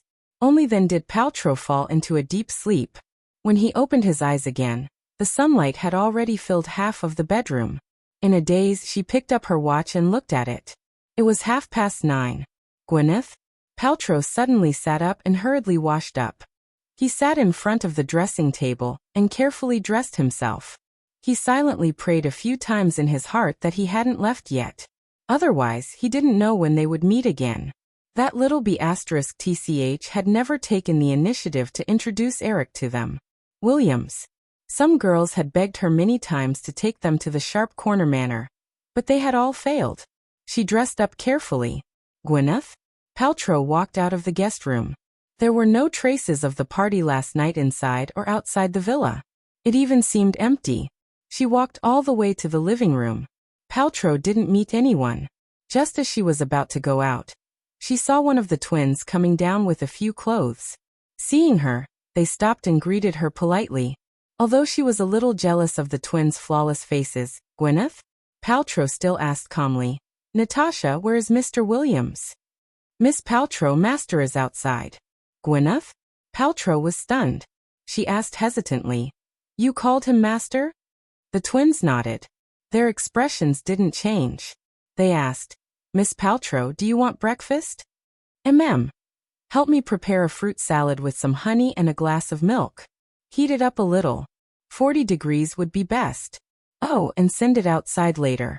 I want to eat in the yard, said Gwyneth. Paltrow digested the way she had just addressed Gwyneth.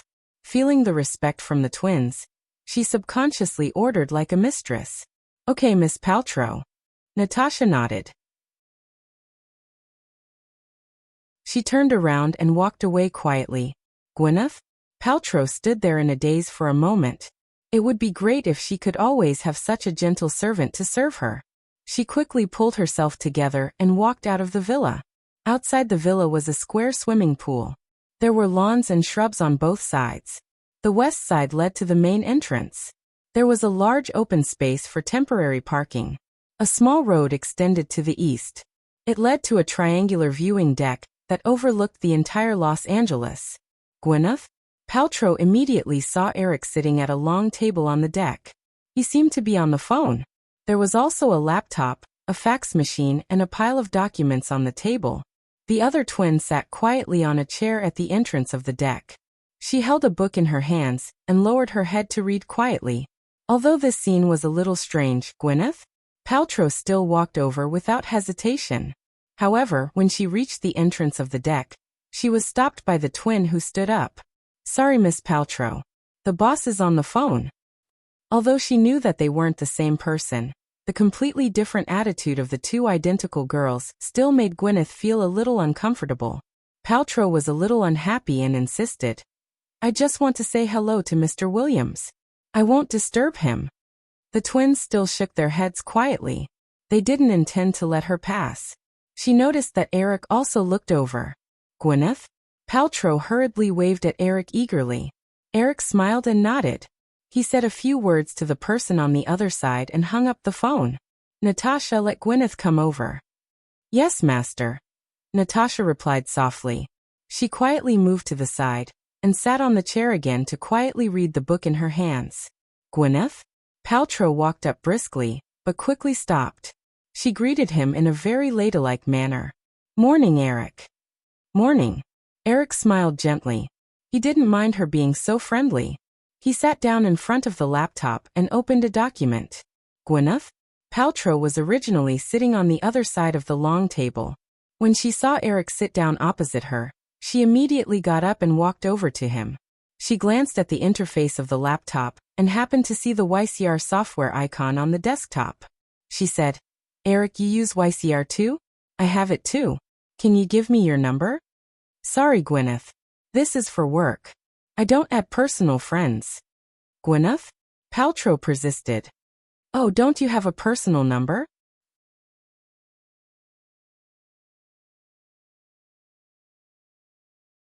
Chapter 700. Eric decided to ignore Gwyneth Palpatello. He looked down at the document in his hand and asked, Didn't you say there was an audition last night? Gwyneth Palpatello? Palpatello was not embarrassed at all. She leaned on the table and looked at Eric. I suddenly feel that the script is terrible. I don't want to go. Eric, I heard that you've started preparing for The Matrix. I've read that novel many times. Do you think there's a suitable role for me? This woman really thought too highly of herself. Eric smiled and said, How about the female lead? Gwyneth Palpatello? Palpatello's eyes lit up. Really? Eric shook his head without hesitation. No. Gwyneth Palpatello? Palpatello did not seem angry at all. She even patted Eric's shoulder. Eric, you're so bad.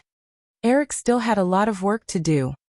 He did not have time to coax a woman, let alone one he did not feel anything for. Just as he was about to lose his patience and kick her out, he heard the girl's voice behind him. Kate, I didn't expect you to wake up earlier than me. Hi, Drew. Good morning, Gwyneth Palpatello said. Gwyneth Palpatello greeted the girl. Eric felt the girl pounce on his back. He turned his head and kissed the girl's cheek that she had stretched out to him. Then he gave her a subtle look. The girl giggled and let go of Eric. She reached out and grabbed Gwyneth Palpatello, who was lying next to Eric. Palpatello said, Kate, let's go and have breakfast. Natasha has already prepared it. Gwyneth Palpatello? Palpatello did not want to leave, but she did not dare to reject Drew's invitation. She could only reluctantly get up and leave. Eric turned his attention back to the document in his hand. This is a directional bond financing contract, which is also Chris and Owen's. It was also Owen and Jacob's recent lobbying efforts. The content of the contract was that Firefly would provide $300 million in directional bond financing to Verizon Telecommunications to purchase CDMA base station equipment and mobile communication network solutions from Qualcomm. The term of the bond was 5 years, and the annual interest rate was 3%. After paying a huge licensing fee for the mobile spectrum license, except for AT&T, which was not short of money, the other telecommunications operators all faced the problem of a shortage of funds in the process of upgrading their communication networks to digital. Firefly already owned 40% of Qualcomm's shares. As the largest shareholder that far exceeded the other shareholders, it almost had absolute control over Qualcomm. The financing contract in his hand was actually equivalent to the price that Verizon offered Firefly to switch to CDMA technology. Although Verizon had a huge debt of nearly $9 billion, it did not hesitate to reject Firefly's investment plan. This decision was not difficult to understand. For a company with a very broad development prospects, the cost of equity financing was much higher than bond financing. Firefly Group, for example, although also had a huge debt, if Firefly Group was short of money, Eric would still choose to issue bonds instead of introducing other shareholders to share Firefly's future dividends.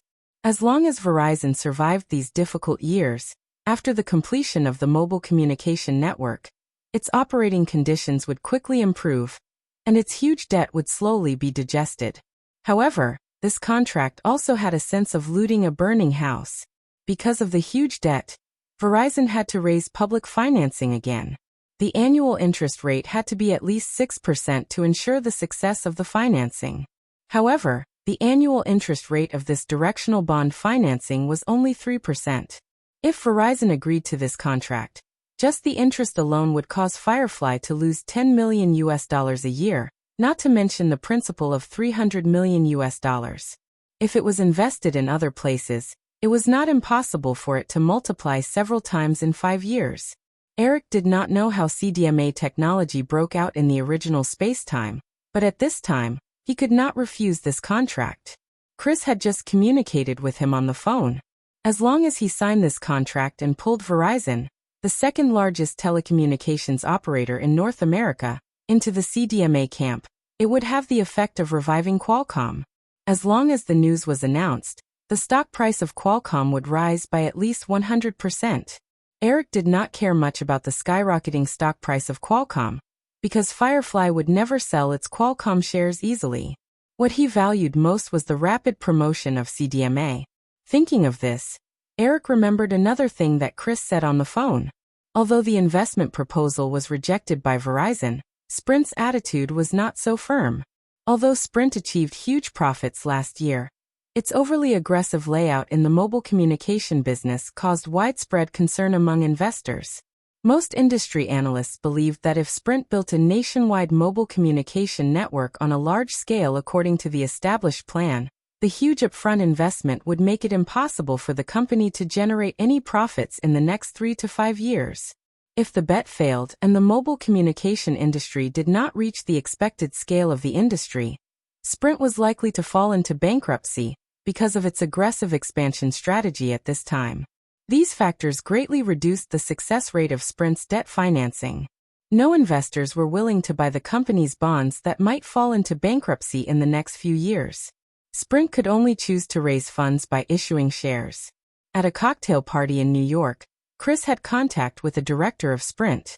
The director told him that Sprint could issue 10% of the total share capital to Firefly, but the asking price was $1.6 billion, 60% higher than the current share price of Sprint.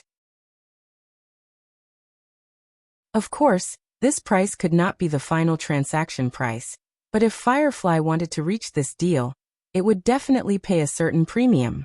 Eric was even more willing to buy Sprint's shares from the public market, but compared to Qualcomm's total share capital of 30 million shares, Sprint's total share capital was an astonishing 3.6 billion shares, 120 times that of Qualcomm. Most of the stockholders were foundations that would not sell their shares easily for investment purposes. It was easy to imagine how difficult it would be to become a major shareholder through the circulation market. Thinking about this, Eric wrote a series of numbers on the notebook next to him. The $300 million debt financing from Verizon to buy Sprint shares should require at least a 30% premium, $1.3 billion. The plan to increase the shareholding of Cisco, which had been brewing during this period, required an even larger capital of $2 billion. Just these alone, the total cost was $3.6 billion. In addition, Yahoo's CEO, Ian Gurney, had also contacted Yahoo's CEO. Recently, through phone calls and emails, Eric discussed some of Yahoo's management's views on the company's future development plans. According to their ideas, in the next few years, Yahoo would also become a big money spender. Even if Firefly Group maintained an annual profit of $2 billion in the next few years, with Eric's 73.7% stake in the company, he could only get $1.5 billion in dividends every year. Although there were a few other extra income, it was not enough to support these plans. After thinking for a while, Eric could only decide to take one step at a time. If it really did not work out, he would reduce the scale of some of the plans. "Eric, what are you thinking about?" The little girl appeared next to Eric again without him noticing. Gwyneth Paltrow was still next to her. "Gwyneth Paltrow? Nothing, just some random things," Eric answered vaguely. In the presence of outsiders, he would not be as casual as he usually was. If some things were leaked out, It would likely cause unnecessary trouble. The little girl did not mind. She took the freshly brewed coffee from Natasha and poured Eric a cup. She said, "Eric, I'm going to the company. Will you leave today?" Eric shook his head and said, "No, I'll wait for you to come back. Then I'll leave Natasha for you. If there's anything you need, just let her do it." Eric smiled and said, "I don't think so. You can take them with you. It feels weird to separate them." "Okay, there's a maid's phone under the coffee table in the living room. They live in the Coldwater Canyon nearby. If you need anything, you can call them and ask them to come over," the little girl said again. She turned around and was about to leave. When Gwyneth Paltrow did not move, she said, "Kate, come with me. I'll take you to my company." Realizing that there was a chance to be alone with Eric, Gwyneth Paltrow could not leave easily. How could Paltrow leave so easily? He said, "You go first, Drew. I'll leave by myself later. I'm going to Burbank. We're going different ways." "Oh, all right then." The little girl nodded. She didn't even hesitate to speak in front of Gwyneth. She did not care about Gwyneth Paltrow's face and winked at Eric playfully. Then she walked towards the car that the twins had already driven out of the gate. After the sound of the engine, only Eric and Gwyneth Paltrow were left in the mansion. The two of them. "Eric, can I sit here?" Gwyneth Paltrow asked. Without waiting for his reply, Paltrow sat down beside him. Eric felt a headache coming on. The little girl was being naughty again. She knew that he did not like this woman, but she still kept her. "Eric, the twins are both called Natasha." "That's interesting," said Gwyneth. Gwyneth Paltrow quickly tried to find something to talk about. Eric answered casually, "The older sister is called Natasha. The younger sister's name is too long and in Russian. No one can remember it, so they're used to calling her Natasha." "Oh." Gwyneth Paltrow seemed to be interested. "Then when the two of them are together, how can you tell who is calling who? They're the same. Why should they? When they're together, they'll call her Natasha. The older sister will agree." "How interesting. It would be great if I could have such a pair of servants," said Gwyneth. Gwyneth Paltrow did not hide the envy in her voice.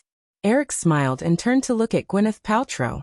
A strange thought flashed across Gwyneth Paltrow's mind. He could not help but look up again. Only then did he grasp the thought. 7 deadly sins. Although he had been combing through the movies in his memory, Eric realized that he had forgotten about this classic movie.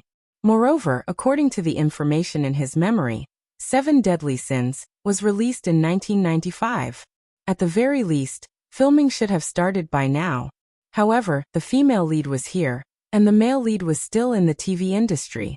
Eric had not heard of 7 Deadly Sins. If it were not for the fact that the female lead did not have a strong presence in the movie, Eric did not know when he would have remembered it.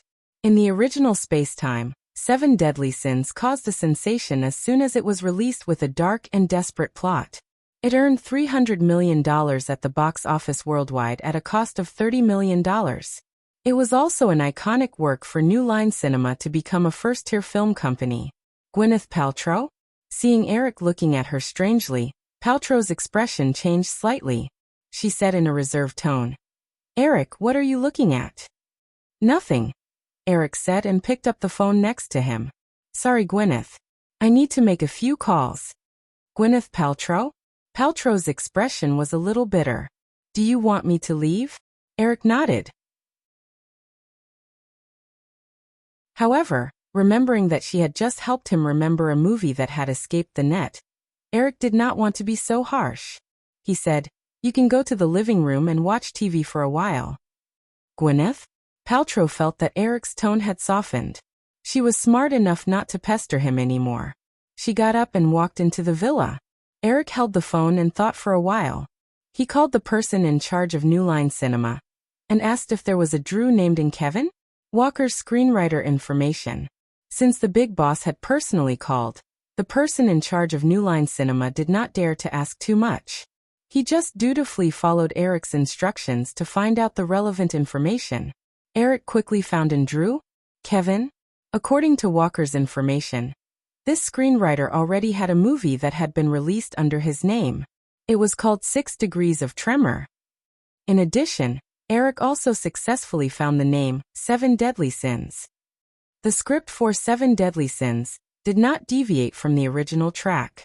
It was still in the hands of New Line Cinema. However, the person in charge of New Line Cinema had been a little hesitant about this project, because the script was too dark and there were not many selling points. In addition, they had not been able to find a suitable director, so it had been shelved. Moreover, New Line Cinema's budget for this script was only $8 million USD. They wanted to make it a low-budget cult film. Therefore, this small project did not appear in front of Eric at all. Eric also knew that as his status rose, he would definitely not be able to see a lot of things that he could have seen. This was something that could not be changed. After all, he only had so much energy. It was impossible for him to take care of everything. He ordered the person in charge of New Line Cinema to fax the script over and asked him to contact David directly. Eric only hung up when Finch came to see him. Gwyneth Paltrow was not in the mood to watch TV. He kept looking over from the villa. When he saw Eric hang up, he could not wait to walk out. When he came to Eric's side, he saw that the fax machine on the long table was making light clicking sounds. You're tuning in to the Earbook Haven YouTube channel. Don't forget to subscribe and join us on this journey to catch the most captivating stories.